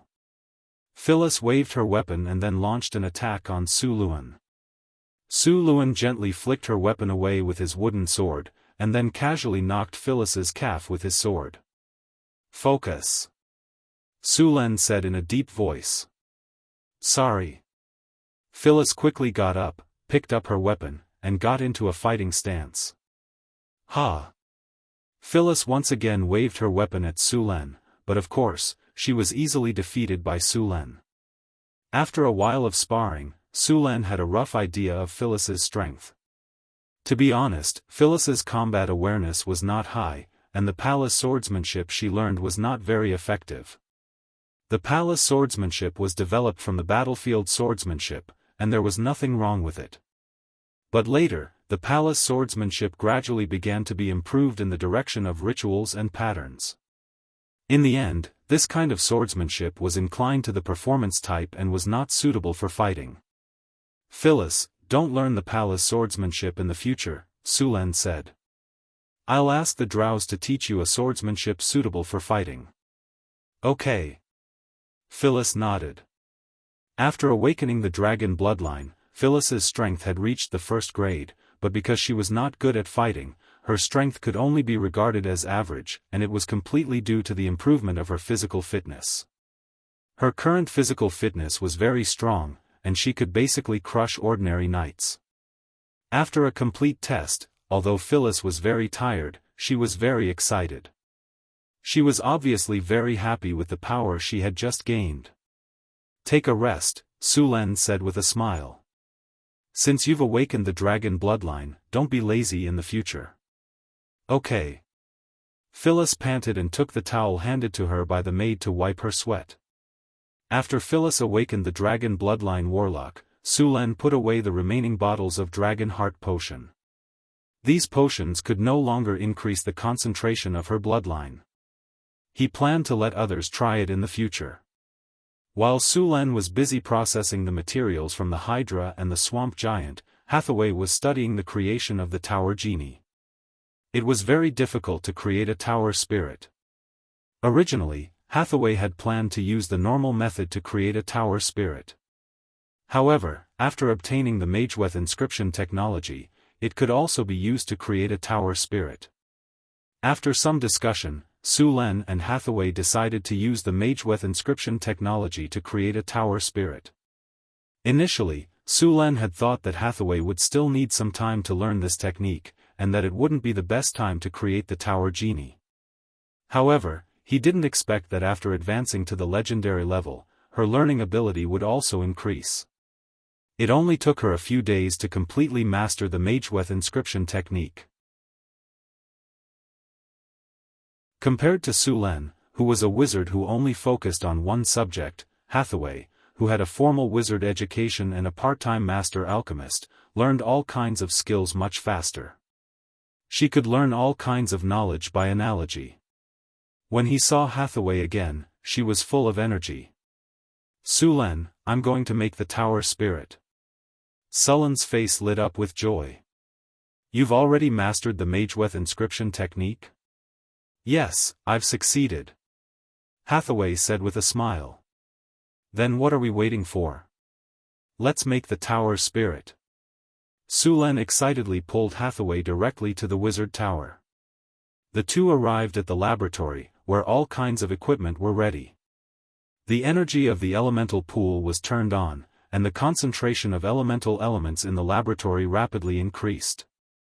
Su Luan took out a legendary-level soul crystal. This high-quality soul crystal looked very beautiful, like a bright gem.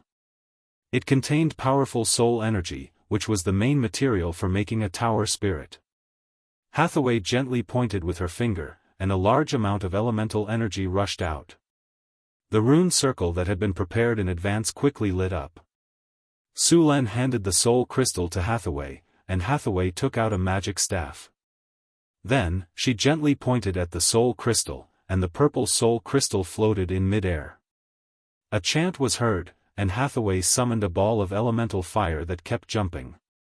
This elemental fire was a power that only a master alchemist could control. The blue elemental fire seemed to have no temperature, but it was actually very hot. She took out a piece of mithril and threw it into the elemental fire. Soon, the mithril melted into a silvery white liquid. Arcane powder. 13 ounces. Hathaway said to Sulen. Sulen skillfully weighed out 13 ounces of arcane powder with a balance and handed it over. Hathaway snapped her fingers, and the powder flew up and entered the fire bit by bit. Elemental powder. 6 ounces. Stardust. 1 ounce.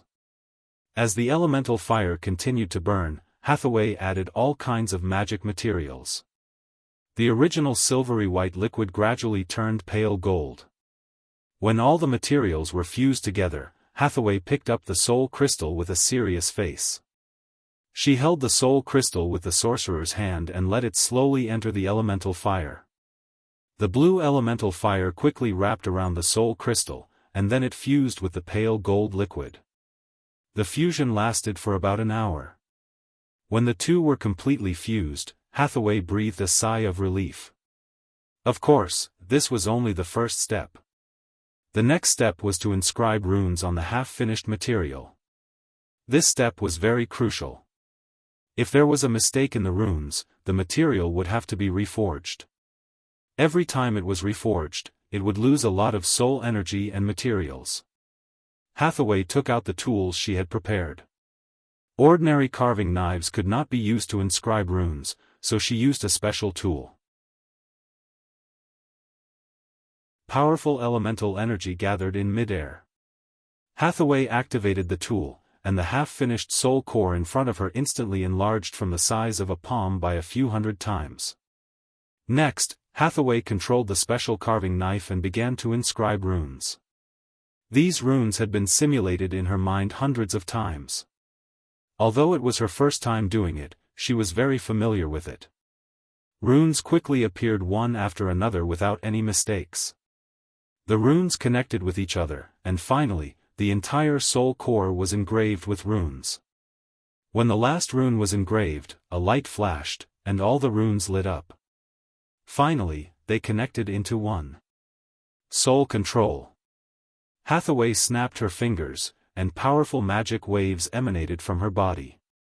In the next second, a stream of soul energy was extracted from the soul core. Traces of vague whispers appeared in the laboratory, and the negative energy in the surroundings began to gather. If someone was here, they would clearly feel that the place had suddenly become gloomy. A huge amount of soul energy appeared. Although this soul energy had lost its consciousness, it quickly began to struggle and wanted to escape. Soul shackle. A pale golden chain suddenly appeared and directly entangled all the soul energy. The soul energy, which was still moving, immediately became obedient. Sulen lit up the ghost wood that he had prepared earlier. The ghost wood was a type of magical plant that grew in graveyards and other places with dense negative energy. It was usually used to make concentrating incense, which could increase the efficiency of a wizard's meditation. It could also protect and calm the soul. With the appearance of the smoke, the soul energy seemed to have become more solid. Soul construct. Hathaway softly chanted, and a purple light merged with the soul shadow. The soul shadow also began to undergo various changes. Hathaway continued to repair the soul energy. Soul weave. Rays of light flashed, and as time went by, the soul energy gradually became the appearance that Hathaway wanted. There were many types of tower spirits, from the combat tower spirits to the auxiliary tower spirits, to the dual-purpose tower spirits, and so on. Generally, wizard towers used auxiliary tower spirits or dual-purpose tower spirits. The tower spirits used in floating cities were large and comprehensive tower spirits. A floating city's tower spirit would be composed of many auxiliary tower spirits and combat tower spirits. Sullen's wizard tower naturally did not need so many tower spirits. The tower spirit that Hathaway made this time was a dual-purpose tower spirit. Because of the use of Mageweth inscription technology, the tower spirit made by Hathaway had a powerful computing ability, much stronger than the average tower spirit. The current world's tower spirit technology was only upgraded from the early tower spirit technology of the Arcane Empire era. Compared with Sullen's tower spirit, the gap was not small. This tower spirit would become the tower spirit of the Wizard Tower. It would assist Sulen and Hathaway in controlling the Wizard Tower, adjust the energy supply of the Wizard Tower, and command the puppet golems to patrol according to the predetermined route. It was the manager of the Wizard Tower. When the tower was invaded by foreign enemies, it would command the puppet golems to fight. After completing the soul construct and soul weave, Hathaway gently snapped her fingers, and the soul energy once again merged into the soul core. Soul fusion. With a flash of light, the soul core in midair returned to calm again. Hathaway breathed a sigh of relief and reached out to take the soul core and began to examine it. After finally confirming that everything was normal, Hathaway breathed a sigh of relief. But until now, the tower spirit was still not completed. Hathaway was not in a hurry to complete it. Instead, she took a short break. When her mental strength recovered to its best state, Hathaway began the next step. Activate the construct life. Soul awakening. The surging elemental energy was quickly extracted by Hathaway. Her mental strength guided the magic to quickly construct a complex magic array. Melodious spells were constantly chanted from her mouth, and a powerful magical wave appeared in the laboratory.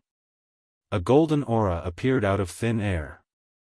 The soul core, which was originally a dead object, seemed to have undergone other changes. The brilliance dissipated, and another soul wave appeared, followed by a strange life wave. Finally, all the light dissipated, the soul power was completely recovered, and a special construct life appeared.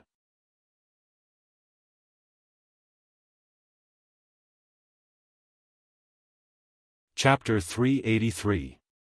Tower spirits were not simple magic creations. They were a special kind of life form. They were very similar to elemental creatures, but they were different from elemental creatures. According to the template of society in his previous life, tower spirits should be a high-level artificial intelligence. Master. A cold mechanical voice sounded. From today onwards, your name is Milky Way. Sulen gave the new tower spirit a name. Yes, Master. Tower spirit Milky Way is at your service. The new tower spirit quickly accepted its name. Hathaway began to add all kinds of information to Milky Way. A newly born tower spirit was not a blank piece of paper.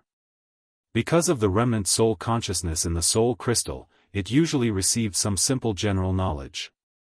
However, this general knowledge was not enough to control the Wizard Tower. Hathaway needed to instill all kinds of knowledge into the tower spirit. With the continuous infusion of knowledge, the tower spirit quickly learned through a large amount of computing power and constantly grew. When Hathaway finished instilling all kinds of knowledge, she picked up the tower spirit's soul core and went to the 7th floor of the Wizard Tower. The 7th floor of the Wizard Tower was divided into two parts. One was the astrology platform, and the other was the control center. The control center had been completed long ago, but because there was no tower spirit, it was empty. Now that the tower spirit was completed, it naturally had to be placed in the control center. Only in this way, the tower spirit could control the Wizard Tower and assist Sulen and Hathaway in controlling the Wizard Tower. In the empty control hall, there was nothing other than the control center. The floor here was paved with white marble, and it was enchanted with a hardening spell. Its hardness was far greater than that of steel. A large number of energy channels were laid under the marble, and these energy channels were all connected to the control center. Hathaway arrived in front of the control panel in the middle. This stone platform wasn't made of stone, but it looked like it was made of stone.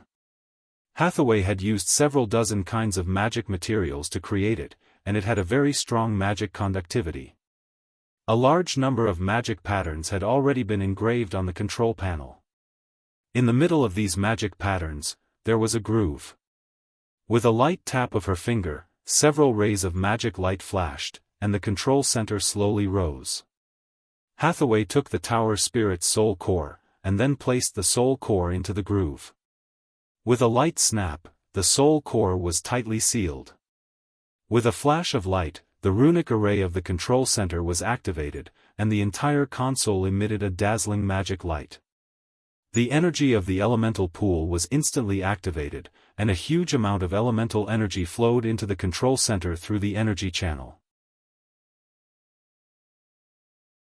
Then, a powerful soul wave came, and the surrounding magic patterns all lit up. Master, Tower Spirit Milky Way has successfully taken over the Sorcerer Tower. Self-check mode is in progress. The elemental pool is functioning normally. The Sorcerer Tower's energy channel is functioning normally. The Sorcerer Tower's security is functioning normally. The Golem Squad is moving normally. The Ecological Garden is functioning normally. The dungeon is not activated. The isolation room is not activated. The laboratory is functioning normally, self-examination complete. Magus functions normally. Would you like to restart the Sorcerer Tower? After rebooting, the Sorcerer Tower will be fully taken over by Tower Spirit Milky Way. Sulen asked, will restarting the Wizard Tower affect the ongoing experiments or other things? No. When the Adept Tower is reactivated, it will reserve a portion of energy to maintain normal operation. Then restart it. Sulen said. Restarting. Following the cold voice of Ian He, the light of the control center gradually dimmed, and the elemental energy continued to decrease. Prepare to restart. 5, 4, 3, 2, 1. Restart. The elemental pool is operating. Beginning to supply energy. The magic array is activated. The energy channel is beginning to self-check. Self-examination complete. Beginning energy transfer. A huge amount of elemental energy instantly gushed out from the elemental pool and was transferred to various parts of the Sorcerer Tower along the energy channel. Beginning to scan the structure of the Sorcerer Tower. Scan complete. Constructing a three-dimensional model. A ray of light flashed, and a large amount of light suddenly appeared in front of Hathaway and Sulen. Then the light gathered, and a three-dimensional model quickly appeared in front of the two of them. It was the three-dimensional model of the Sorcerer Tower. This model had all the places of the Sorcerer Tower marked, and it could be enlarged, shrunk, or rotated according to the movements of the two of them. Every part of the Sorcerer Tower could be analyzed and observed. It was very intuitive. Three-dimensional model construction completed. The Golem Squad is moving. Resetting the patrol route. The patrol route has been revised. Cleaning and repairing 28 loopholes. The isolation room is functioning normally. The laboratory is moving normally. The ecological garden is functioning normally. Alert mode activated. As Ian-He's voice sounded, the Sorcerer Tower once again resumed its normal operation. The Sorcerer Tower is functioning normally. Hathaway and Sulen looked at each other and smiled. It seemed that this tower genie had done a good job. Master, please set the permissions. Sulen and I are set to the highest permissions. Hathaway said directly. Setting complete. Chris, Karina, Alex, Grace, Phyllis, Anna, and Angela are set to level 7 permissions. All Sorcerer Apprentices are set to level 2 permissions. Sorcerer Lorraine and Sorcerer Andre are set to level 4 permissions. Permissions setting complete. As a ray of light rose, the various permissions were divided. As the Tower Genie took over the Sorcerer Tower, Sulen and Leylin had full control of the Sorcerer Tower. Ian-He, activate the three-dimensional model of the Sorcerer Tower. Scan the energy channels and the surrounding ley line network. Hathaway stood in the middle of the hall and said. Along with a faint golden light, a ring of light suddenly appeared in the control center. The ring of light paused for a few seconds, and in the next second, the ring of light rapidly expanded. In just a moment, it turned into a ray of light that could not be seen by the naked eye and spread out. The light quickly scanned the sorcerer tower, and then Enhe's cold mechanical voice sounded again. Model activated. The model of the sorcerer tower appeared in front of Sulen. Hathaway gently waved her hand, and the model of the sorcerer tower was instantly divided into a dozen different areas. Hathaway marked out some of the areas, and then slowly said, "Begin calculating the energy transmission efficiency of the sorcerer tower. Establishing mission. Mission established. Data collection complete. Beginning calculation." The light flashed, and Enhe began to calculate quickly. Starting from the elemental pool, the magic rune marks in every position of the sorcerer tower began to appear, and they were constantly combined in the three-dimensional model. After a few minutes, the light disappeared. Calculation complete. The current energy transmission efficiency of the sorcerer tower is 79.63%. Recommend master to optimize the internal structure. Enhe's cold voice sounded. Optimize. Enhe's cold mechanical voice sounded again. Begin optimizing the internal structure of the sorcerer tower. Calculation in progress. Optimization complete. Generating three-dimensional model. Model completed. Optimization plan generated. Add an energy hub in the energy transmission channel in the basement, modify the energy hearing route in the hall on the first floor, add more magic rune engravings on the magic rune nodes on the third floor, and add 3 energy transformation hubs on the 5th floor. Estimated consumption, 35 units of magic crystals, 20 magic gems, 12 ounces of arcane dust, stardust. After optimization, the sorcerer tower's energy efficiency will be increased by 17.6%, and daily energy consumption will be reduced by 12%. Seeing the new optimization plan, Hathaway nodded. Record the optimization plan. With the help of the tower genie, the management of the sorcerer tower was a lot easier. Sulen and Hathaway were relieved. Next, they needed to start optimizing the sorcerer tower according to the modification plan of the tower genie. Other than optimizing the sorcerer tower, Sulen's sorcerer tower still had a lot of things to build. For example, the sorcerer tower's attack system and the sorcerer tower's defense system. These two facilities were very important. Normally, a sorcerer tower needed to be protected by the sorcerer tower. The sorcerer tower was a special magic technique. It was weaved with magic energy. It was a powerful enchantment that covered a large area. It had a simple consciousness. The sorcerer tower could also record all kinds of spells and store magic energy. At the same time, those who had access to the sorcerer tower could use all kinds of power within the sorcerer tower. It could be said that with the sorcerer tower, one's combat power within the sorcerer tower would be doubled. The sorcerer tower could not only record spells, but it also had the ability to suppress magic. The spells recorded in the sorcerer tower could be changed. The sorcerer tower's ability to suppress magic was much more limited than Sulen's sorcerer tower. It could only suppress a single series or type of spell. It was not easy to build a large sorcerer tower. The cost of such a sorcerer tower was very high, and Sulen did not have the craftsmanship to make the sorcerer tower. The sorcerer tower was highly confidential. Sulen did not have enough money to build such a thing, so he planned to build a magic enchantment for the sorcerer tower first. In addition to the sorcerer tower also needed an attack system. This attack system was not to deal with the golem puppets, but it was a trump card. For example, the sorcerer particle railgun, the sorcerer crystal pulse railgun, and many other powerful weapons. For example, the sorcerer particle railgun. This thing's attack power was very exaggerated. Even if a legendary sorcerer was hit, he would not be able to escape. If the sorcerer tower was hit, he would die on the spot. This kind of powerful weapon had existed since the era of the Arcane Empire. After the Arcane Empire's era, this technology had been improved many times and became even more powerful. The sorcerers were now using the improved technology, but it was rarely used.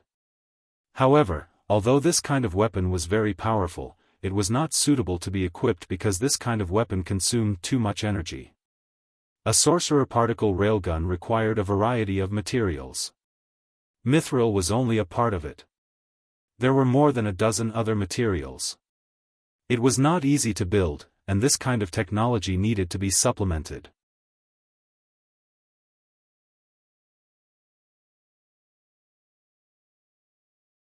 Chapter 384. It was now June. The northern wasteland was lush and full of life. Northern Town had become even more prosperous. Since the beginning of the month, there had been more caravans coming to Northern Town. Apart from the caravans, there were also many nobles from different countries. "This is the 20th noble, right?" a peddler on the street whispered. "The 21st, a shoemaker who was mending a pair of boots added. "So many nobles are here to celebrate our Lord's founding," the peddler said excitedly.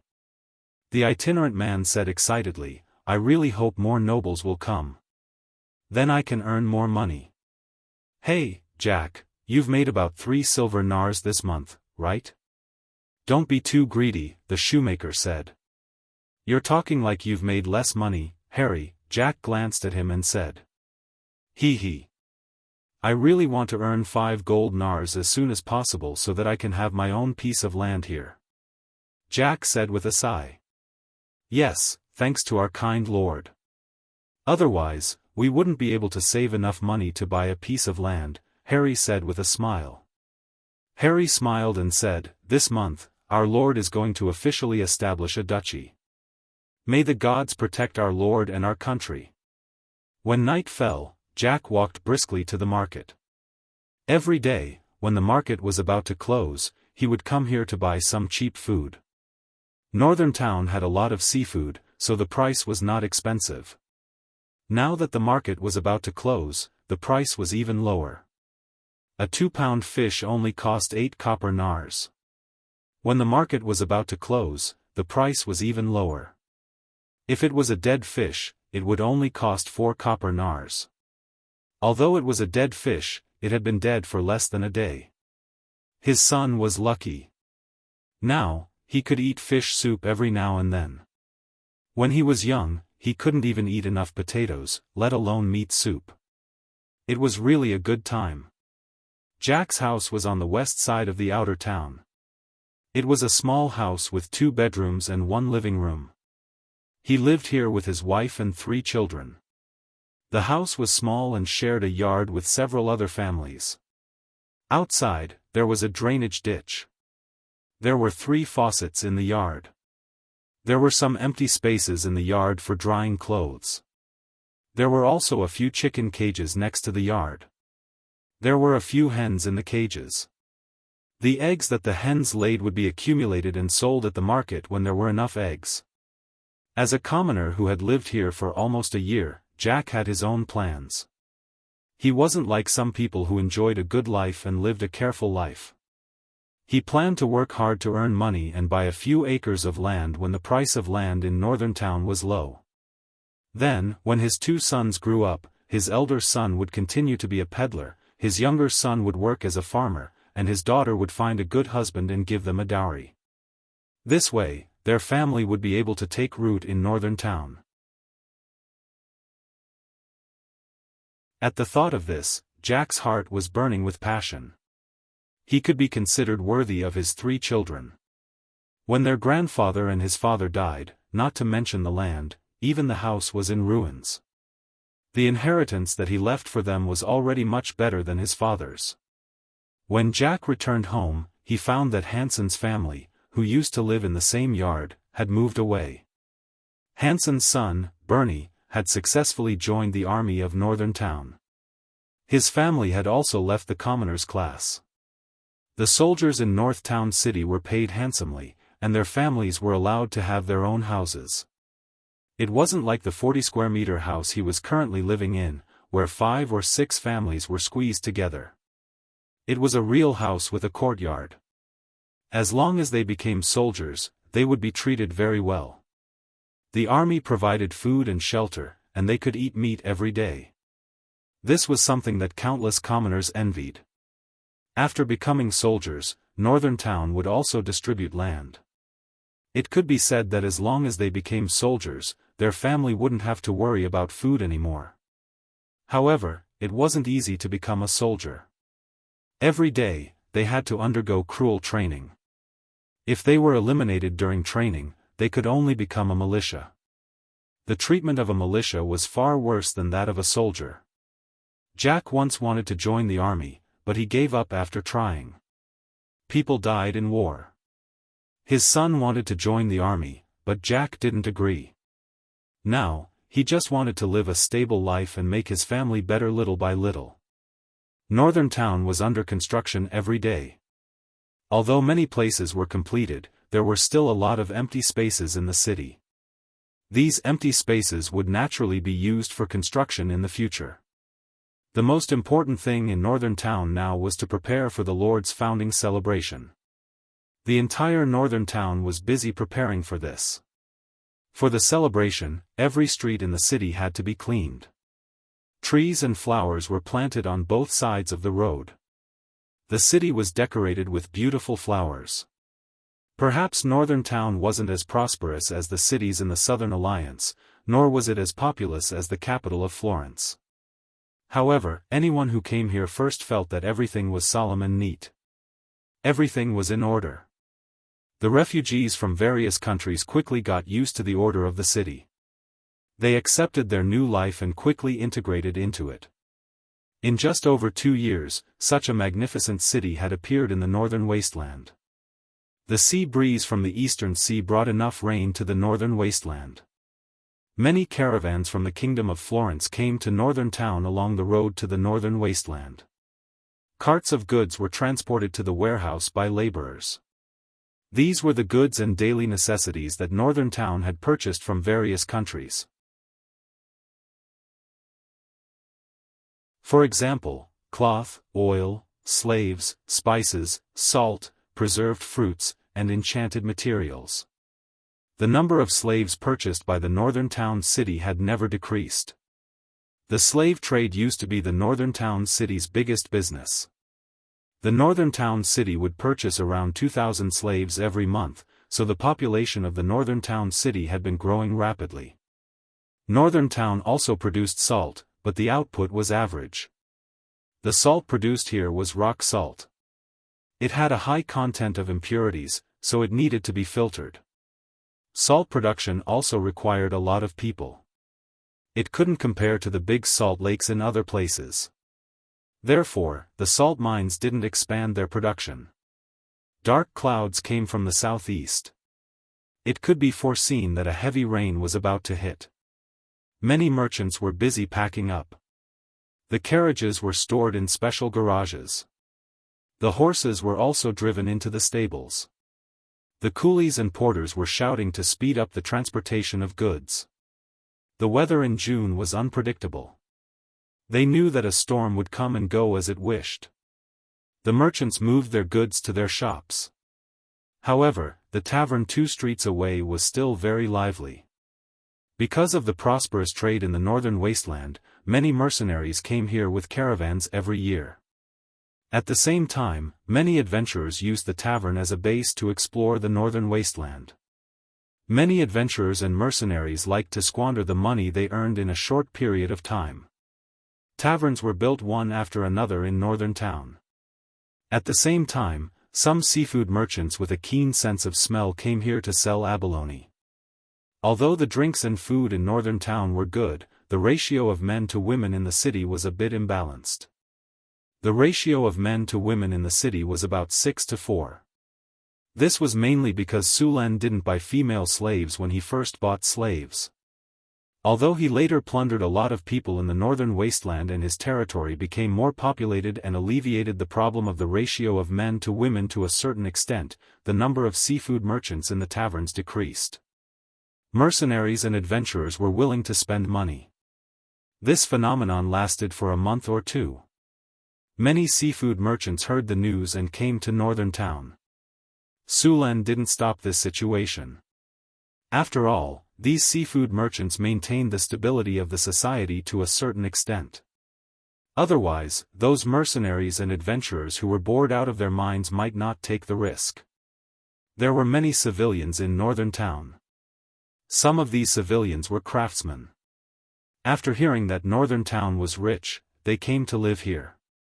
These civilians rarely left after coming here. This was because they only needed to spend a little money to obtain land here. Moreover, life in northern town was stable. There weren't many exorbitant taxes, so they didn't have to worry about the nobles seizing their property. Compared to other cities, this place was like heaven. A caravan slowly approached the city gate. The tax officer who was already at the gate walked over quickly with 2 soldiers. "Where are you from? What kind of goods are you selling? You have to pay 10% tax to trade here. Also, all goods are not allowed to be traded outside. You have to go to the trading market in the city." The tax officer walked up and said. Soon, a man dressed like a manager of the caravan came to negotiate with the tax officer. The tax officer recorded the information while checking the goods for contraband. After a while, the tax officer finished checking and took out a special piece of paper to record the goods. After confirming the goods, the tax officer asked the merchant to sign. After completing the transaction, the tax officer would give the merchant a token. This was the certificate of permission to trade. Only those who had the token could trade in northern town. Soon, the tax officer finished recording and left. It was going to rain soon. Although he was a tax officer, he didn't collect taxes. He was only responsible for recording the goods of the caravan. He would only collect taxes when the caravan entered the market. The caravan moved forward again. At this time, a few cloaked figures left the caravan. They nodded at the manager of the caravan and gently knocked on the belly of their horses. They left the caravan and entered the city. So this is northern town. It's so prosperous in the north. Do you see that tall tower? There are actually wizards building wizard towers in this place. Do you feel it? The concentration of elemental energy here is very high.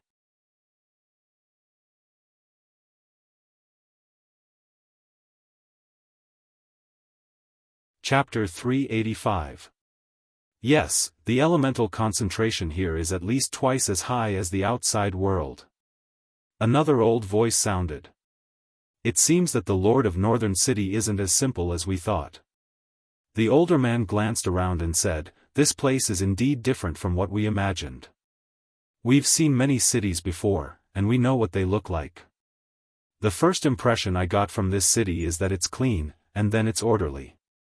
Along the way, whether it's Cult City, Cold Winter City, Monster City, or Port Tylon, you can smell the stench from afar. The terrible traffic and chaotic order. I really don't understand how the nobles manage the cities, and the streets are full of poor people in ragged clothes. Compared to those places, Northern City is simply heaven. Although it's still hard to live here, it's better than starving to death. The air and environment here are also very good.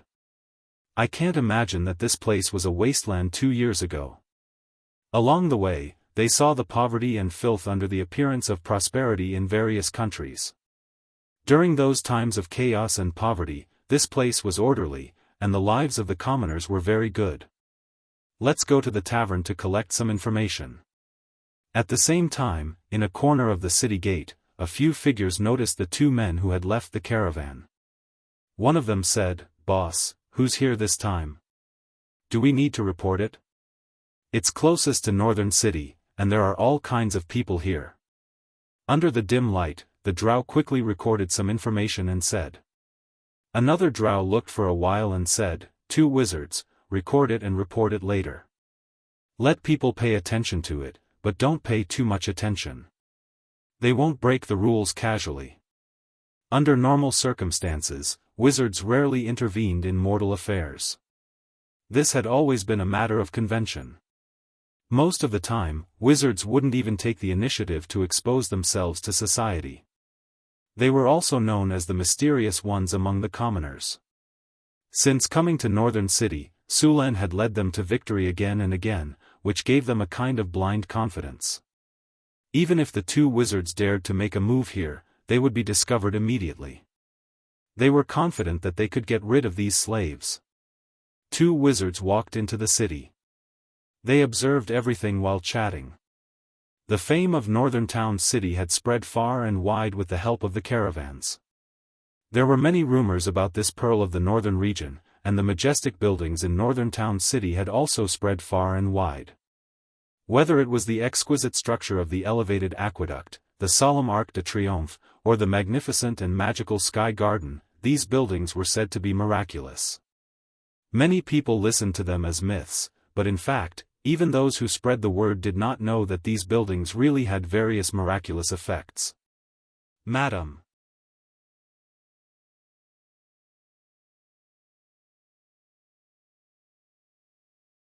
Some of them were engraved with Sulan's achievements, from him becoming a pioneer noble, to him building Northern Town City, defeating all kinds of enemies in the wilderness, and becoming the overlord of the northern wilderness.